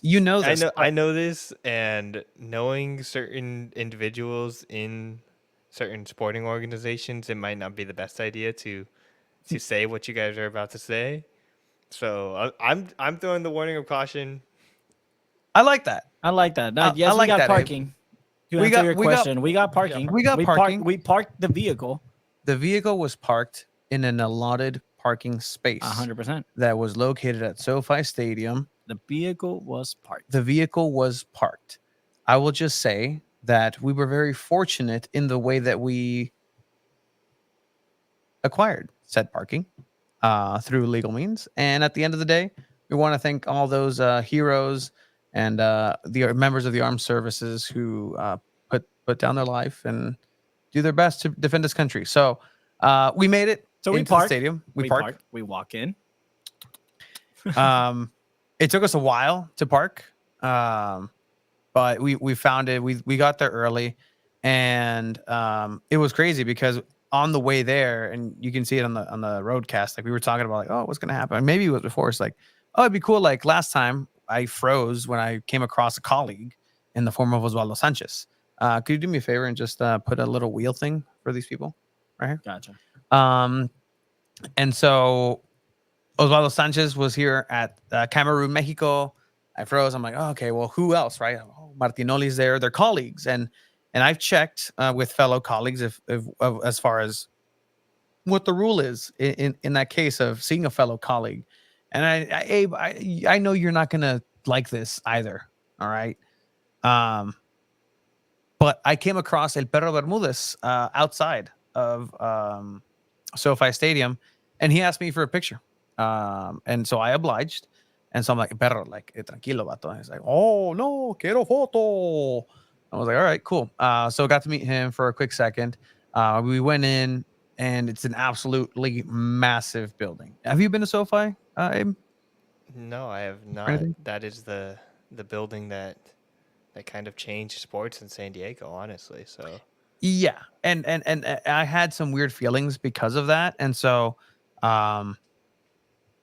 we meet up and come across with Francisco and a couple of the San Diego people who are kind of there, and other people that we come across in our travels in the last 4 years, and they're like, hey, like, you need to get to the press box ASAP because they're doing a wait list for Because we didn't get approved for Mix the zone. mix zone. Yeah. So we didn't get approved, but there is a waiting list. So we're like, okay, cool. Like that's interesting. So we go up and we check in. We already had our credentials.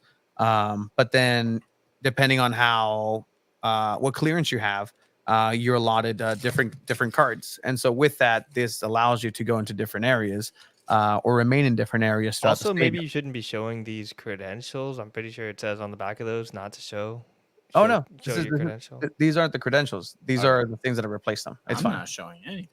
Yeah, I you're would- fine. Also, you guys just whenever you post pictures, I always see the people put the little emoji thing over it. You know, maybe you guys should start doing that. Yes, but I started looking. I did the research, and I think I got mad at you for a while because of this. But yes, I feel the sentiment. But yeah, but there's a 50-50 split, and I kind of get to this in terms of what the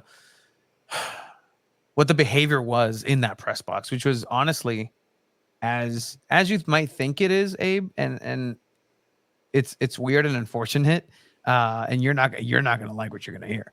But okay, so we get into the mix zone waiting area, and we get ourselves into both of the into those wait lists, and they said come back at 4:30. We went out, talked with people. You got yourself a hot dog because the media meal was provided by SoFi Stadium, and it was $28 per meal. $28 for a peanut butter and jelly sandwich with chips.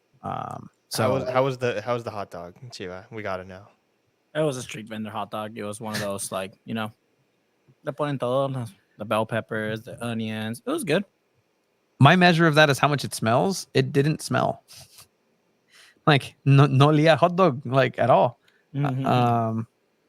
Let's see. I did not pay for No the puedes food por nada, inside, and so I refused to do that. Esteban saying, "Hey, don't be a party pooper. Let Tony tell the story." You know, someone's like, I don't know why am I the mature one here, guys? Like, you guys should know better than this. we know better, We're but not saying anything that is checked. wrong, Abe. Yeah. And I think Abe is meaning, oh, like you guys playing on the field. No, No, there's that's a story. that's a whole nother thing. I'm talking That's about a- the parking story. Like, because you know the parking story. And I heard the parking story, and it's just like I don't want to like withhold information from our audience. I think that it's great to tell these stories, but there are certain things that maybe might get you guys in trouble, and I don't want you guys to get in trouble. I like that. I Comnable's not appreciate. watching. I appreciate you, Comnable. Shout out for the credentials, but oh man, like it What a is fucking shit it is show. not a tightly run ship like CONCACAF. I'll say that again. It's true. It is not a tightly run ship like Very true. CONCACAF. Here's Chiba enjoying his That's great. you know más. His $10 hot dog. $10 hot dog You, better you, than you took a tough picture of him there, man. Like, what are you doing to him? like That's the best mid-bite. one, actually. I love that. That's a great hot dog. I mean, I'm trying to think of I'm looking at the other ones. The other ones aren't that better. No, this one was the best one, to be honest. I like it. All right. I'm kind of How are we jealous. gonna now. remove Abe? He's being a party pooper right now. No. No, like I want you guys to look good and not get in trouble here. And Tony almost put you guys in a weird situation there. That's all good. I mean, honestly, the situations has been weird and surreal throughout. We had fun with it. So- and you know what? And honestly, that was the experience of a lifetime. And I think at the end of the day, we were out of whatever many people of media were there in the press box. We were the most probably the professional. most professional there. I'll tell you that. There was a lady screaming, "No sean porristas! Don't be Don't be cheerleaders." cheerleaders." I think when people are in that press box watching Mexico or their nation play, the professionalism goes out the window. Tony and I stepped outside during the national anthem to go hear the national SoFi. It's a window and you can't really hear anything from the atmosphere, which kind of sucks. Yeah, I like hearing the environment. So we went downstairs outside to hear the national anthem. It was great. Went back up, got the first half. Okay, but Abe, I went out to do the national anthem, not just to hear it, to do the national anthem. But I took off the credentials. All right, the credentials were tooketh off.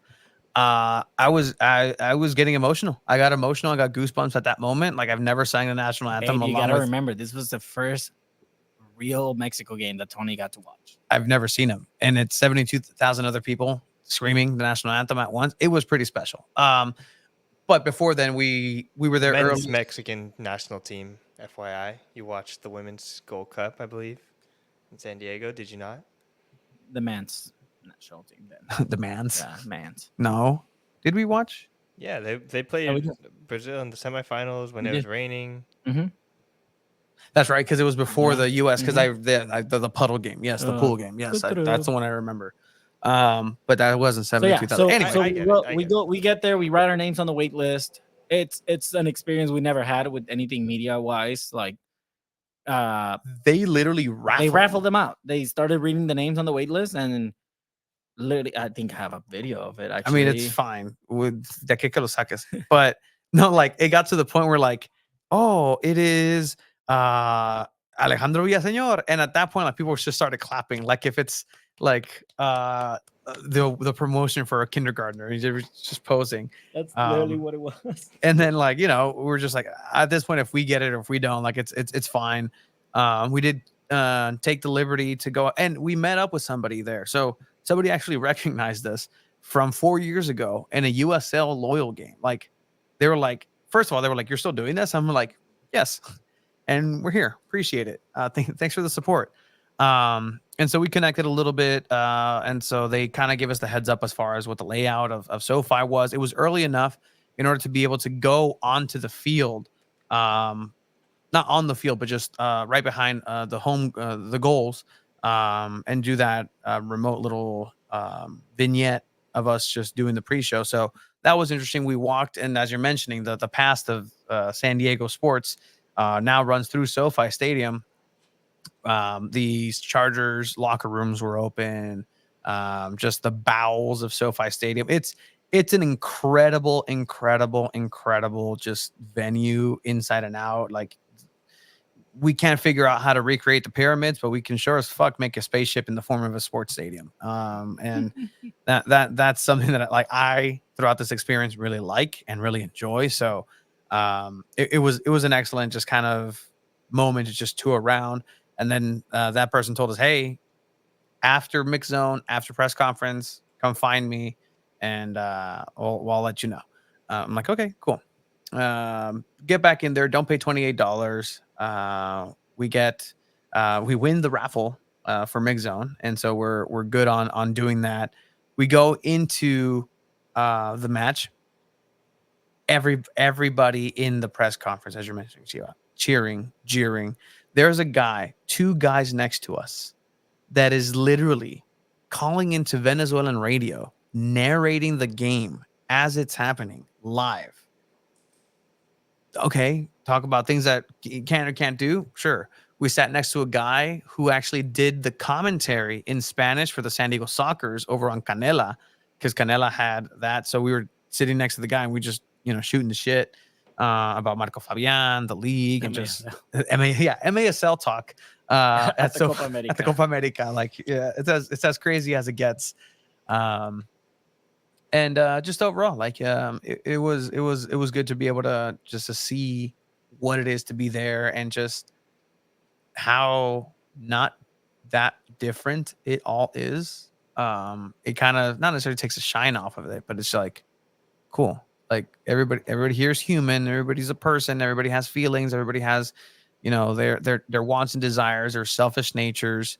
There are things that we saw that Abe would definitely not approve if we had done, like, just professionally speak. Like, it is incredible. Shamed on that. It is incredible. I have, like, I'm all talk right now. Obviously, when I'm in the moment, things change when you're in a press box and you see how different press cultures are, because press culture is different around the world, and especially in sports. I think, like, I saw a lot of images from the World Cup where they would put, like, newspaper journalists next to broadcasters, and it sounds like you guys were amongst some broadcasters and stuff too. I mean, I was at a Cholos game where someone was broadcasting live on, like, Facebook Live. I don't think they were supposed to be doing that, but I mean, people have been. I've seen someone, like, have a beer in the Cholos press box, so it's like it's different around the world. So it's definitely, like, if I saw this at a Wave game, I might have some words, but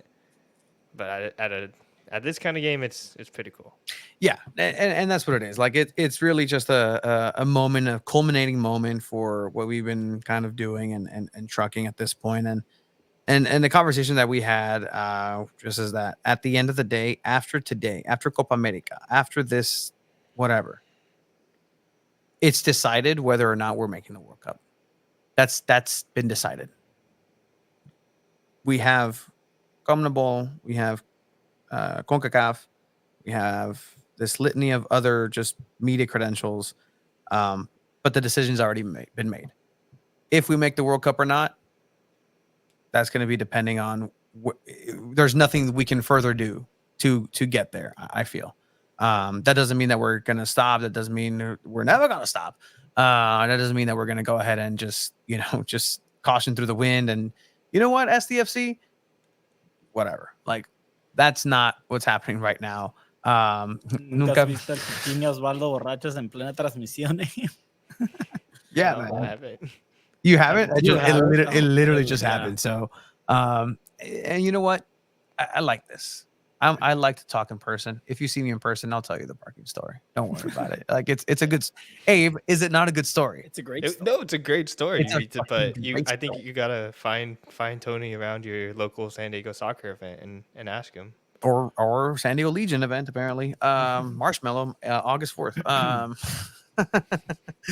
But yeah, so it was just incredible. After the match, we found our guy, and he was like, "Hey, all right."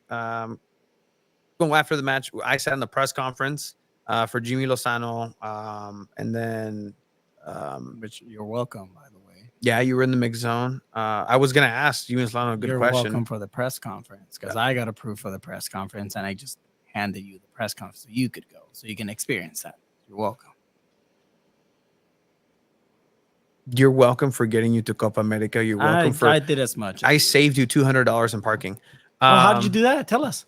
Oh, how did I do that? So, actually, talking about it, we actually went over to the first part. It's hard for to say. Well, actually, you can't do that. Oh, sorry. Actually, I don't think I've. Okay, so I wouldn't go to a person and tell them that, because I'm too chicken to kind of go to have that kind of confrontation. Would I, after the fact, maybe talk to a local other media person and kind of be like, "Hey, what was going on there?" I would probably do that, sure, but Hey, hey guys, Hey, guys. hey man, Fucking we're bro. not us bullying Abe on the podcast today. Oh man, Have you ever worn glasses, Abe? 20/20 vision? We're good? I used to wear reading glasses, but I don't really need them. Yeah, shout out Francisco, who was also there, give us that heads up of like, hey guys, go up and sign up for this because you're probably not gonna get in. Like, okay. we're one of the last ones that got it. Neta, like we were ticket like too. second to last. and again, it was really interesting to hear like Jose Sanchez with the Brazilian accent because the CONMEBOL is South American, obviously. But here in the man on the street kind of portion of things, we talked to a couple more people, but I think this kind of gets the zhuzh of it, the gist of it, where people have their opinions. They think that Chucky Lozano and company. I specifically asked about Chucky Lozano, obviously SDFC. But what did you think of people just saying like, yeah, like we need Chucky Lozano? Or the thing is, the guy that's next to this absolute unit of a Venezuelan guy, that dude was like 6'3". Like I look incredibly short. But the guy next to him was like, yeah, no, I watched MLS. It's gotten better. Definitely going to follow Chucky Lozano with SDFC. Like overall, I think it's a net positive for SDFC to see this. If they take positives. Yeah, I think it's so funny to see like someone go to a sporting event and like that's obviously not their number one sport, but like when it's their country, they just have to support. Like we've all been there before. Like Wearing you a see Padres someone, yeah, like some people will wear Padres jerseys even though they're Dodgers fans. Like I've Alejandro never over won a here. Padres jersey. Maybe a Padres hat. You probably want a Padres hat. I've never won a Padres hat. You want to start right now? I got one. No, I'm okay. Start right now. I asked him, hey, dude, are you a Padres fan or you're from San Diego? He's like, no. I'm like, got it. Like, okay, cool. You legit like, said, that's your son? Put on a hat. Yeah, 100%. Also, shout out to Francisco. He has some pretty cool content from all his Copa America stuff. That Messi Shout out to his experience that one he went video. where you interviewed the head coach of Venezuela. Not even that, like just the player coming out with the speaker that reached over like 4 million. Oh, views that on was TikTok. 4 million. So shout out Francisco. That was a great video. 100%. I like that you put journalist under your thing, because that's technically what it says on here. That's what it says on the credential. I think Chivas overtaken you as journalists as far as the rankings go. I'm okay with that.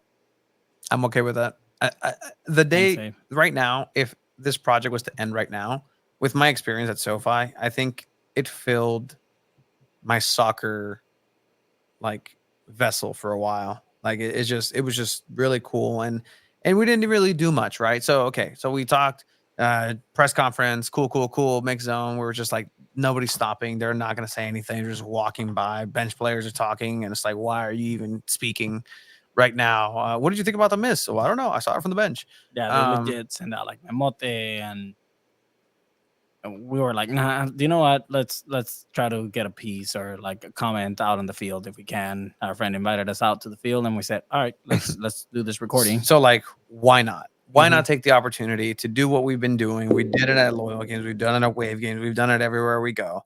Let's do a little post-match recap at SoFi Field, where Mexico just played on those grounds, and just kind of go from there. Our pal, like you said, invited us, and then it's cool because all the workers from the SoFi then get a ball and start playing, and they start playing a game. There's footballs being thrown.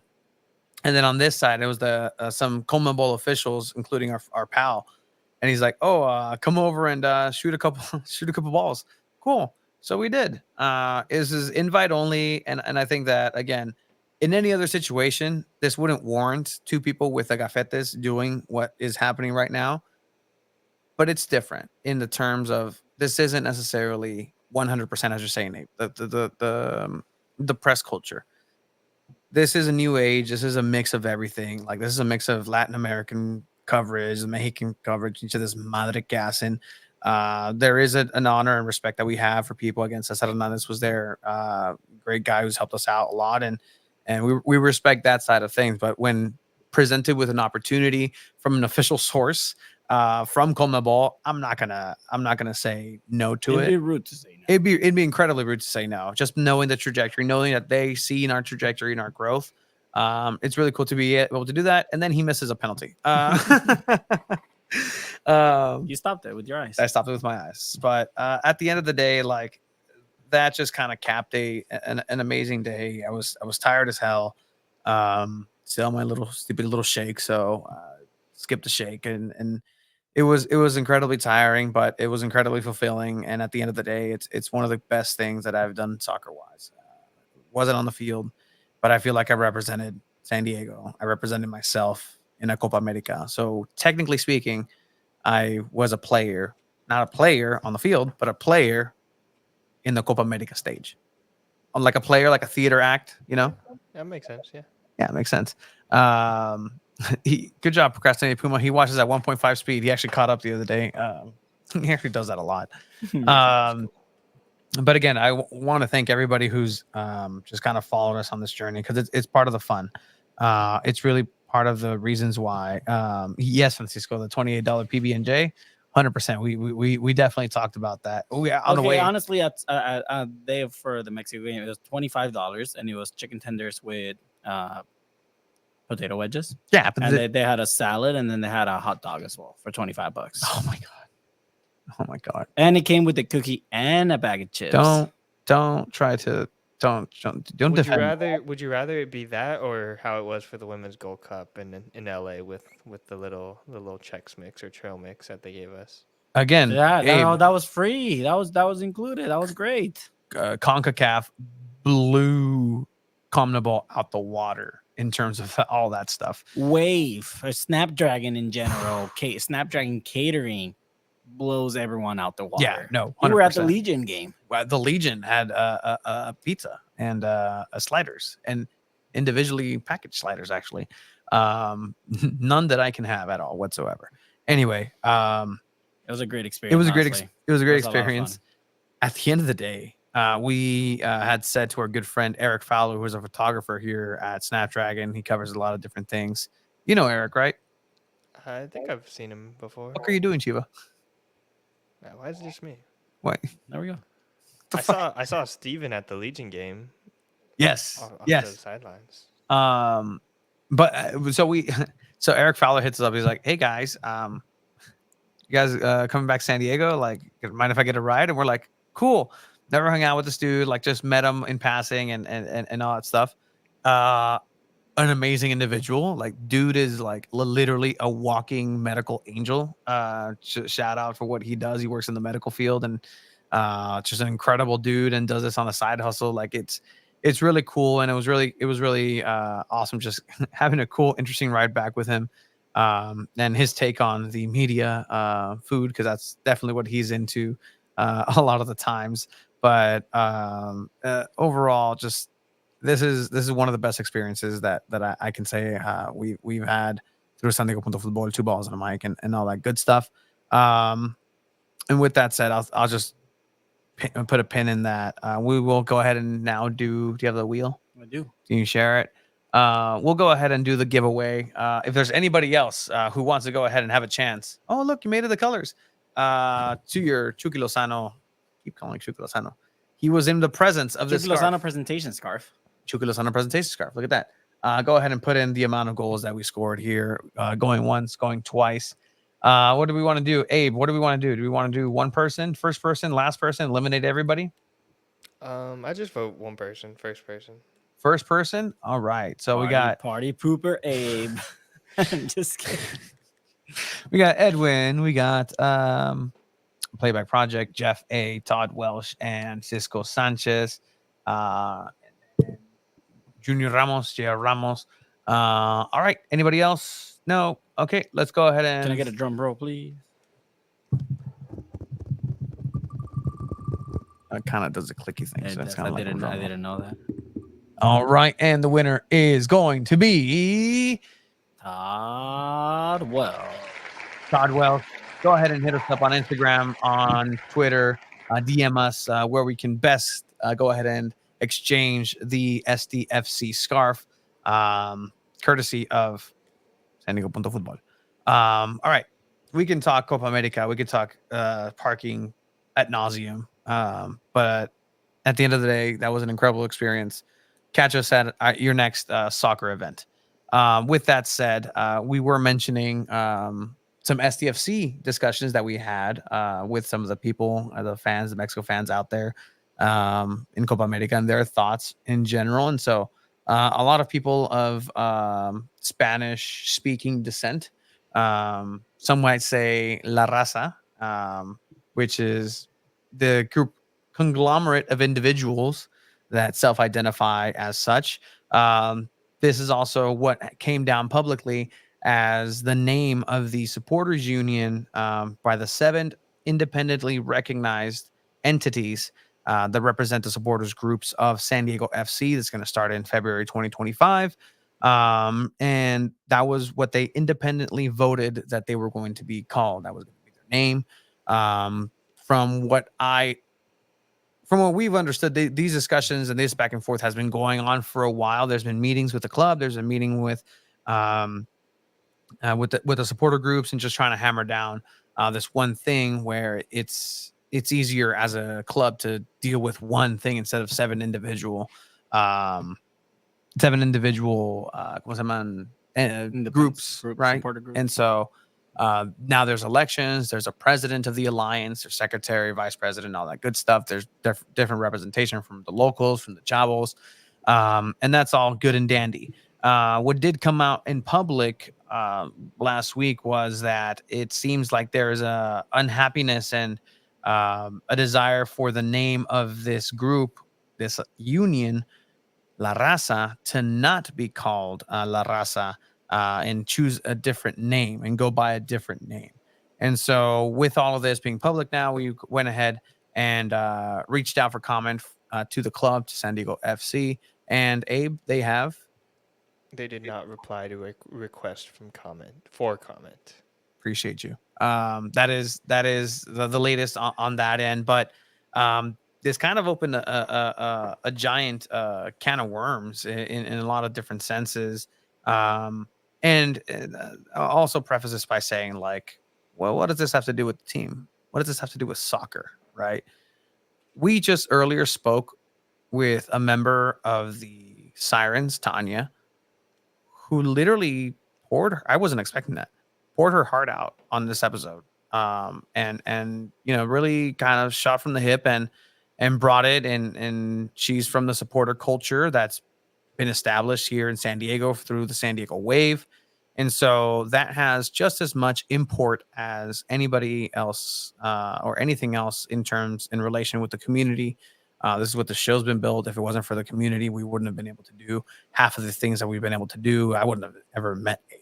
I don't know where I would have ran into you in this life, Abe, if it wasn't because of soccer. But I like to think that my lucky stars that we did come across you eventually. Maybe the YMCA. Dude, I think I might have accidentally been at a YMCA thing when I was younger. So maybe we've already crossed paths.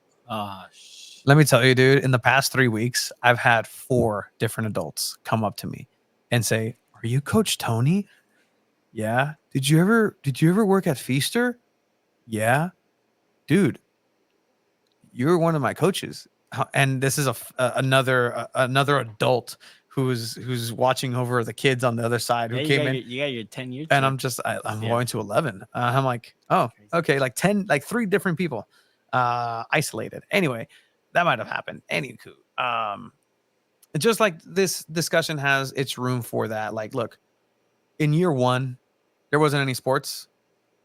Like, the pandemic happened. We went 6 months with fake FIFA tournaments, talking about maybe San Diego Loyal starting. And guess what? We spoke to a bunch of people. We spoke to the locals, the chavos, the players. Like, it's as integral to the fabric of soccer, the soccer community, El Zarape de San Diego, as anything else. Oh, that's right. I do have a look at that. Sometimes I forget myself. Ready, Abe? I think you saw this already. We'll see.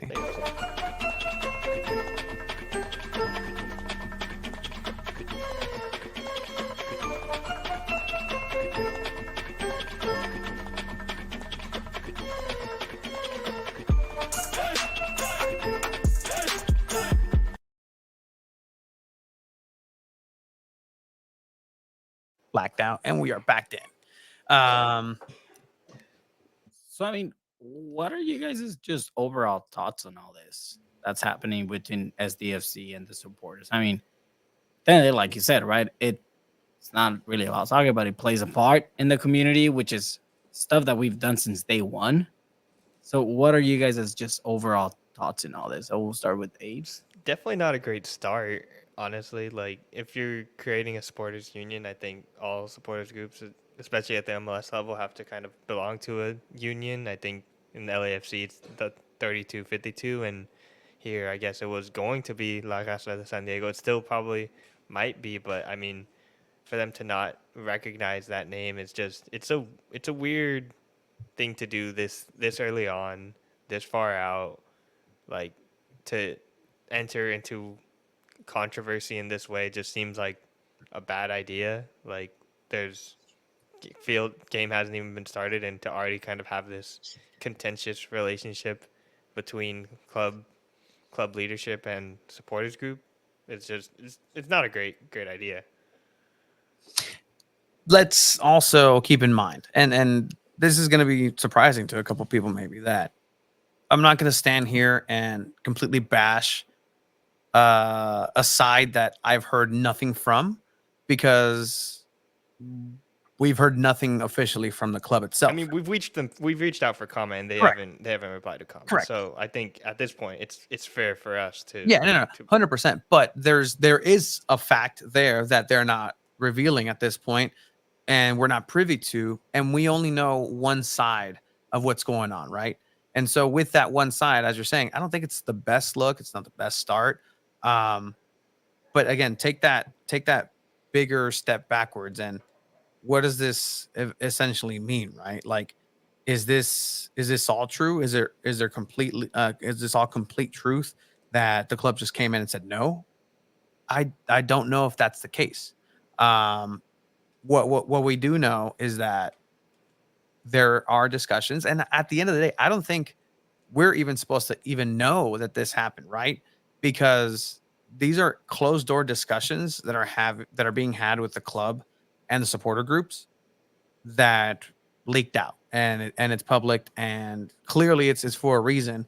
With the name La Raza, I personally had my thoughts about it in terms of, okay, good. Like, you can capture a section of people that want to go ahead and be represented in that way.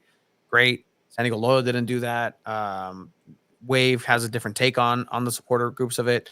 La Raza, it's Spanish. It's still indicative of a certain type of person, but at the end of the day, you the individual can now modernize that actual meaning and what it means, and that's on the players.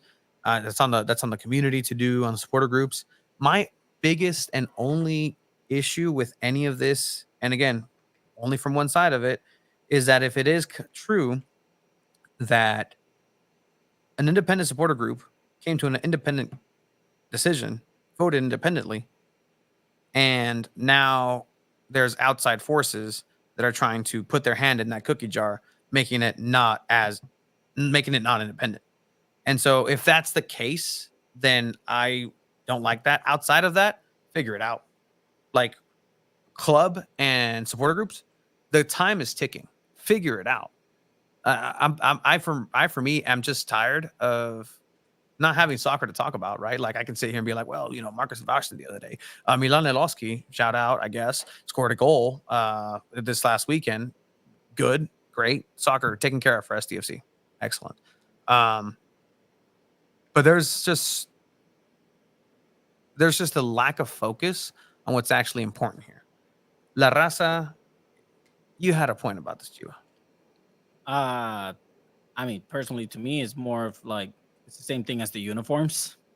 Like, I mean, it's madre. Like it is what it is. But at the same time, I personally, Tony, you've been kind of like my source of news lately when it comes to catching up to anything. I've had so much stuff going on in my personal life, from my car accident, from other things going on. What happened? You okay? That I'm fine. That I haven't been able to keep up with everything. Yeah. I do feel for the supporters. Yeah. I feel for y'all, but I agree. Like, something's got to figure out, and I do hope the team and the supporters can come to an understanding before February. Time is getting near, and then this next season will be coming fast. So I do feel for the supporters, but I do hope that both sides are able to kind of figure something out. But I mean, it sucks. It really does suck. I do wish I could hear some news like, this is it. This is the supporters. These are the numbers. This is how it's looking right now. Like, that's great. It's something to look forward to. At the end of the day, we're going to be in the press box. We're going to look down and look at that supporter section right underneath us. and we're gonna say, "Oh wow, that's dope." Oh man, that could be some more work. Yeah. And there's gonna be days where we use a little work. There's gonna be days that we're gonna say, "Wow, they showed out today. That's impressive. That's what it can be. That's what it should be." And I hope they can figure it out, Tony, Abe. I really do. But at the end of the day, I hope soccer comes sooner.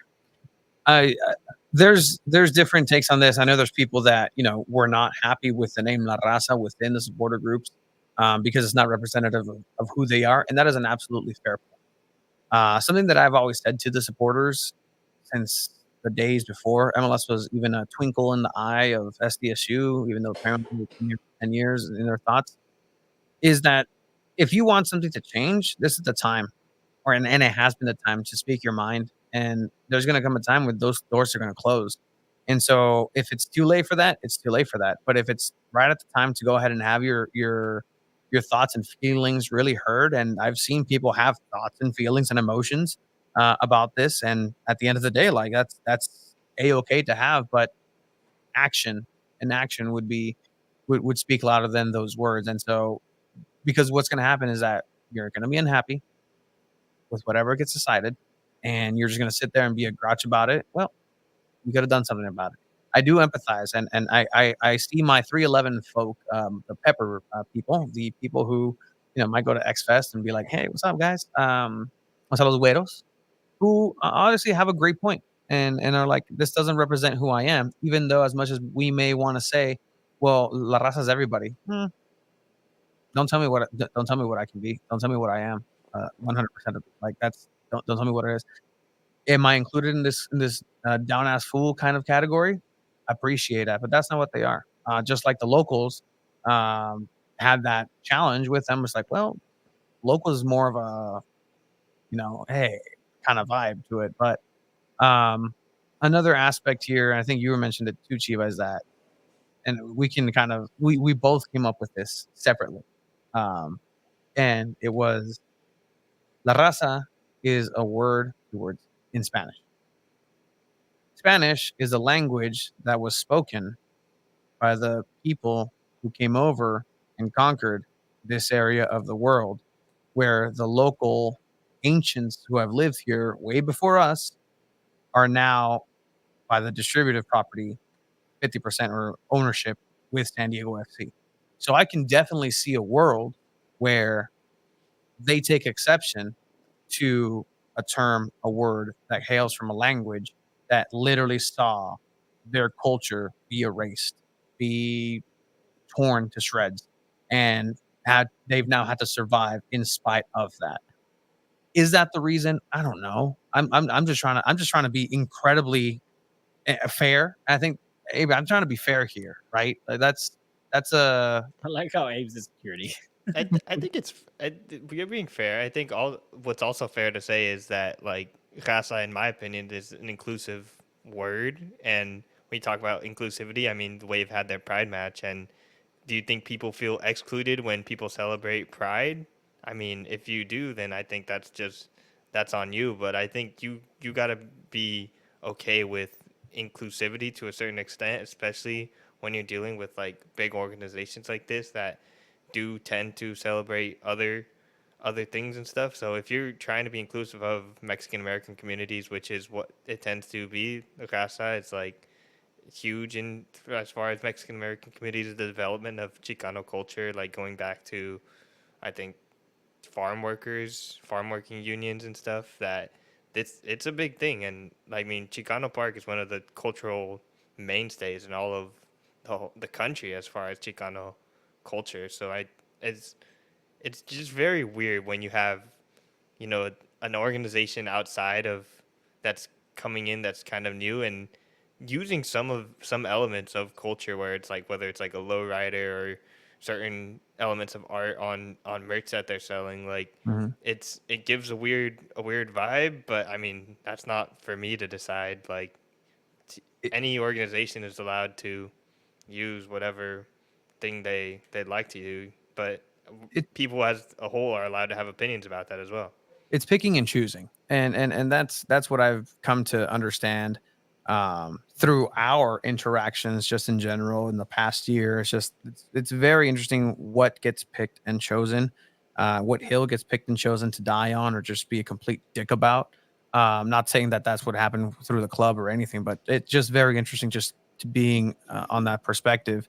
And this is true, actually. Just another look at, in that case, they should change the name to San Diego. That's a Spanish and Catholic roots. No, 100%. That's another battle you can definitely take, right? At the end of the day, the supporter group, whatever it's going to be called, La Raza, the Tortillas, whatever you're going to go ahead and call yourself, is still supporting the city of San Diego. San Diego being literally the name that the Catholics who came over from Spain and Junipero Serra and all those people just came in to ravage this area and enslave people. And like, that's just literally, it's a history lesson, guys. It's welcome to San Diego Football's history section after dark.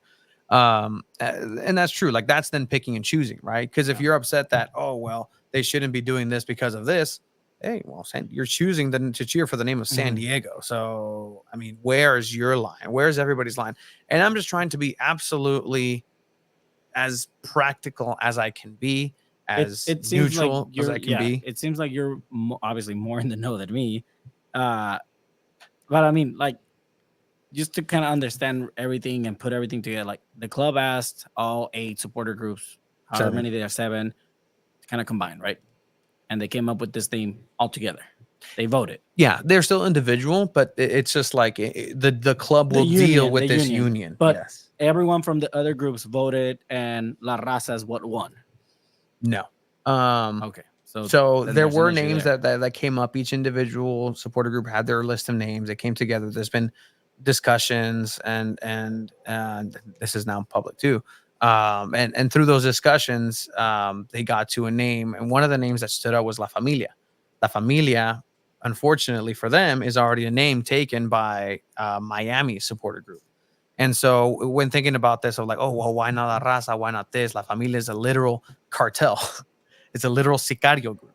Like, if we were going to go in that way, like, well, there has to be something else in that. And it's a difficult position to be in. And overall, like, this decision is not going to impact what happens on the field, the operations of it. Because, look, at the end of the day, you have to also take that look as far as, like, well, 50 years from now, when SDFC has hopefully brought a championship to San Diego, at least one, there's going to be a giant influx of non-Spanish speakers who love soccer and are going to be supporting in section 138 of Snapdragon Stadium because the lease is that long.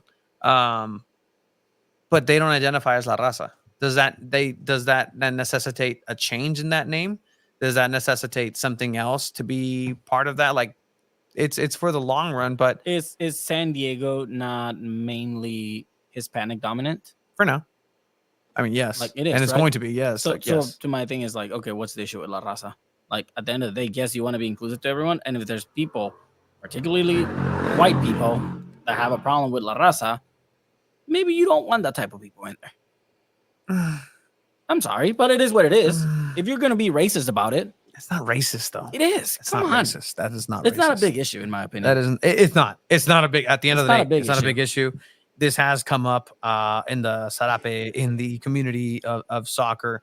But I think that it's just a difficult decision that we've been knowing about this for a while, but it was not our place to necessarily comment because it's not. Like, again, figure this out. At the end of the day, like, this comes down to what the fuck is soccer in San Diego? What is this? We've been trying to figure this discussion out for 4 years. We've been seeing people from Soccer City try to pinpoint what is soccer culture here? What is it? What does it mean? Is it being at Chicano Park? Is it being somewhere else? Is it having all these 18 cities come together as one and have them show what soccer is? It's a combination of an amalgam of everything and above that.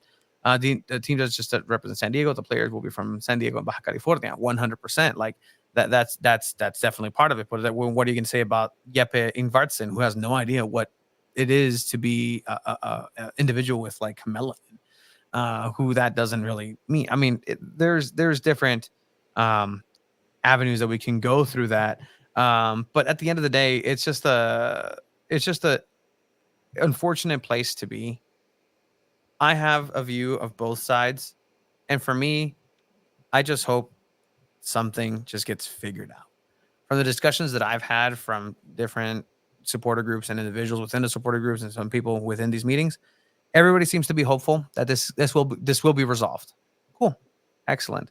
But like, I think we're just not losing sight of, at the end of the day, just support your goddamn city. Just support San Diego. Support the sport. Support the game. Like, what is this all about? Like, this is about, you want to call it inclusive, we want to call it whatever. Like, the feeling of it is having somebody, you know, you're talking about, oh, those güeros, the this and this is los gringos.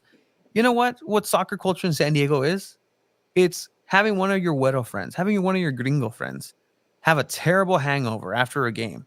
And then you have that excitement inside of you because you're like, have you ever heard of menudo? Have you ever heard of birria? And just wanting to share that. That is soccer in San Diego. That feeling is soccer in San Diego. When you go and have tacos at the stadium or at the game and your friend eats and like, wow, these tacos are great. And you're like, I know some better tacos. That feeling is soccer in San Diego. Like that love and passion for another individual that is cheering for the same thing that you are. That's looking out into the stadium and either putting money, your hard-earned money, putting your children on it, putting your family on it. This is a lifelong commitment that people are going to take. Call yourself the border army. What? The border army. Like San Diego is a border town. Oh my God. That has different connotations. That's a lot of different connotations to a lot of different people. But I think it would be, I mean, to some people, I mean, some of the people that Chivo was talking about earlier, they might like being called the border army. I mean, look, at the end of the day, this is a men's soccer team here. They don't have a lot of time to figure it out. They only have a couple minutes. And if anything, they want to go ahead and just compile that into one and support as men these minutes that they have left, just called Minutemen. Go for it. I mean, that's okay. No. No, it is 100%. At the end of the day, look, I'm not picking sides. There's people on both sides that I care for in an incredible amount through this adventure. And it's unfortunate that this is even a discussion. I hope everything gets resolved. I hope that at the end of the day, cooler heads prevail. Discussions are had. People are listened. The soccer's respected. The game is the game. February, do not get embarrassed by LA. February, do not get embarrassed by the Timber Army. Come February, fill up those 3,000 seats. It's on the supporters to come up with this solution and the club to hopefully accept what that solution is. What that is, I'm not in those discussions, and I'm honestly removing myself from any of those discussions and just everything at this point. I removed myself from any supporter stuff a while ago. I have too, but this is a thing too, because this is an integral part of soccer culture in San Diego, and it cannot be separated because this is a reality of it. This is a reality of where we're at. San Diego FC has done a lot of good things, and I've mentioned them. We've mentioned them culturally, for the people, for the community. They've done some absolutely wonderful things.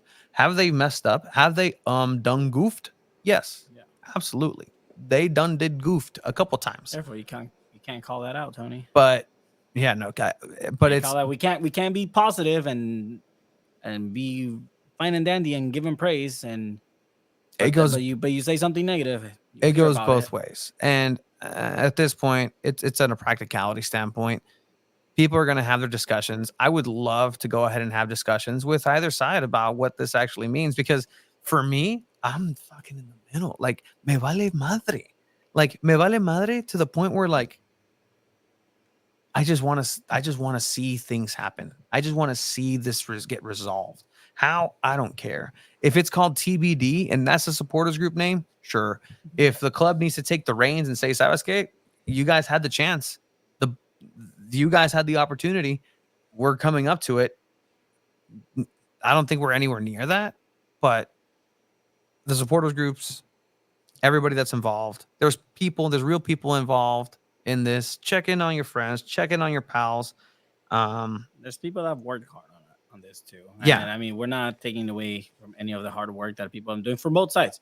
People that are putting a lot of work from SDFC sides, and there's people that are putting a lot of work from the supporter side. Hopefully you can all come to an understanding and put this behind you all, because you still have numbers to fill in that supporter section, and from the team side, you still have players to sign. And I'm waiting to hear on some more players. Oh no, you got a phone call already? I'm looking at it actually. No, we're good. Okay. I mean, again, just like the fabric of soccer in San Diego, it's just so weird. And I think about this. We haven't even No, we done. didn't. We're not Not done yet. with the episode. Like, did San Diego really deserve soccer? Like, I'm talking about these feelings about like, oh, this is what soccer in San Diego is. Sabes que, like, you know, paying out the ass for a uniform that your kid's gonna outgrow, for a coach that watched and played FIFA, you know, a couple times, or and you know that's where you learn at a shitty ass park and wherever the fuck in San Diego, and that's your experience with soccer, and or the people that go over and have a Guinness for the first time, and it's like, what's a Scottish egg? And they eat a Scottish egg at Shakespeare's in the middle of the morning because B Dubs isn't open yet, and you know you can't share that with your friends, and like that's what this soccer community is. It's the weirdest thing, but it's an interesting kind of time in San Diego, and I think there's nothing more to say about it. If there is anything important that does get decided, much like we covered the news, the community news of the name being agreed upon, this is the other side of that coin. You cannot choose to do one and not the other, and I think we've been fair across the board. Supporters, club, figure it out. Like, just do it for the sake of San Diego. For the sake of San Diego. Like, that's all I got to say about that. Abe, anything else? No, I think we've covered it all. We've been fair. If we get any comments and stuff, I mean, if you have thoughts on this, comment below. So make sure to let us know what you guys think. I mean, not everyone is in a supporters group. I think that's always important 100%. to recognize, is that like a lot of the time as like soccer coverage does focus on like supporters culture and supporters groups, because it's obviously a big part. But like, I mean, it's 3,000 seats, but Snapdragon fits 34,000 people, and like, there's gonna be a lot of people out at this stuff, and I mean, some supporters might just like not really care and stuff. But I mean, if you have thoughts on this, just comment on all our socials. Let us know what you guys think. Yeah, and if you have thoughts, the supporter groups are open to.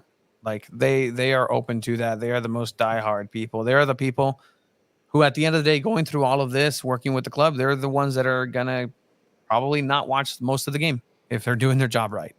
They're going to be busy supporting, cheering, losing their voice. We see it with the Sirens. Absolutely great example. We saw it with 109 at Torero Stadium. And, you know, it's the reality of things. Es el fútbol. And until there's something football related, that's what we'll go ahead and jump into. I would love to sit here and say, hey, Tyler Heaps is coming on. We're going to talk X's and O's. But unfortunately, that isn't available at this moment. When it is, it is. When there's roster constructions, we'll be there. We've been there. San Diego Punto Football, along with Abe, along with Chiva, along with Tony in the third person. It's been the adventure of a lifetime. And honestly, I can't think of a better place to end. And just thank you. It's been a wonderful week. It's been a tiring week. I'm exhausted. My dog was fine. You still haven't found the hole where she went under. Abe, where can people find you? At Abe_Zepeda. Yeah, that's all socials and stuff. Check out sandiego.football for articles, stuff, all that. Absolutely. Chiva, you're here. You have journalists under you. You've usurped my title as journalist. But at the end of the day, we do this for the love of the game, for the love of the sport, for the love of the community. 231 weeks in a row. San Diego Punto Football, 2 balls at a mic, episode 231, forever. If you won the scarf, hit us up. I hate having stuff that we give away and not actually give it to you because you didn't hit us up. Hit us up. Hit us up, Tom. Please. Have a good one. Bye-bye. Good night, guys. Chingas madre la América.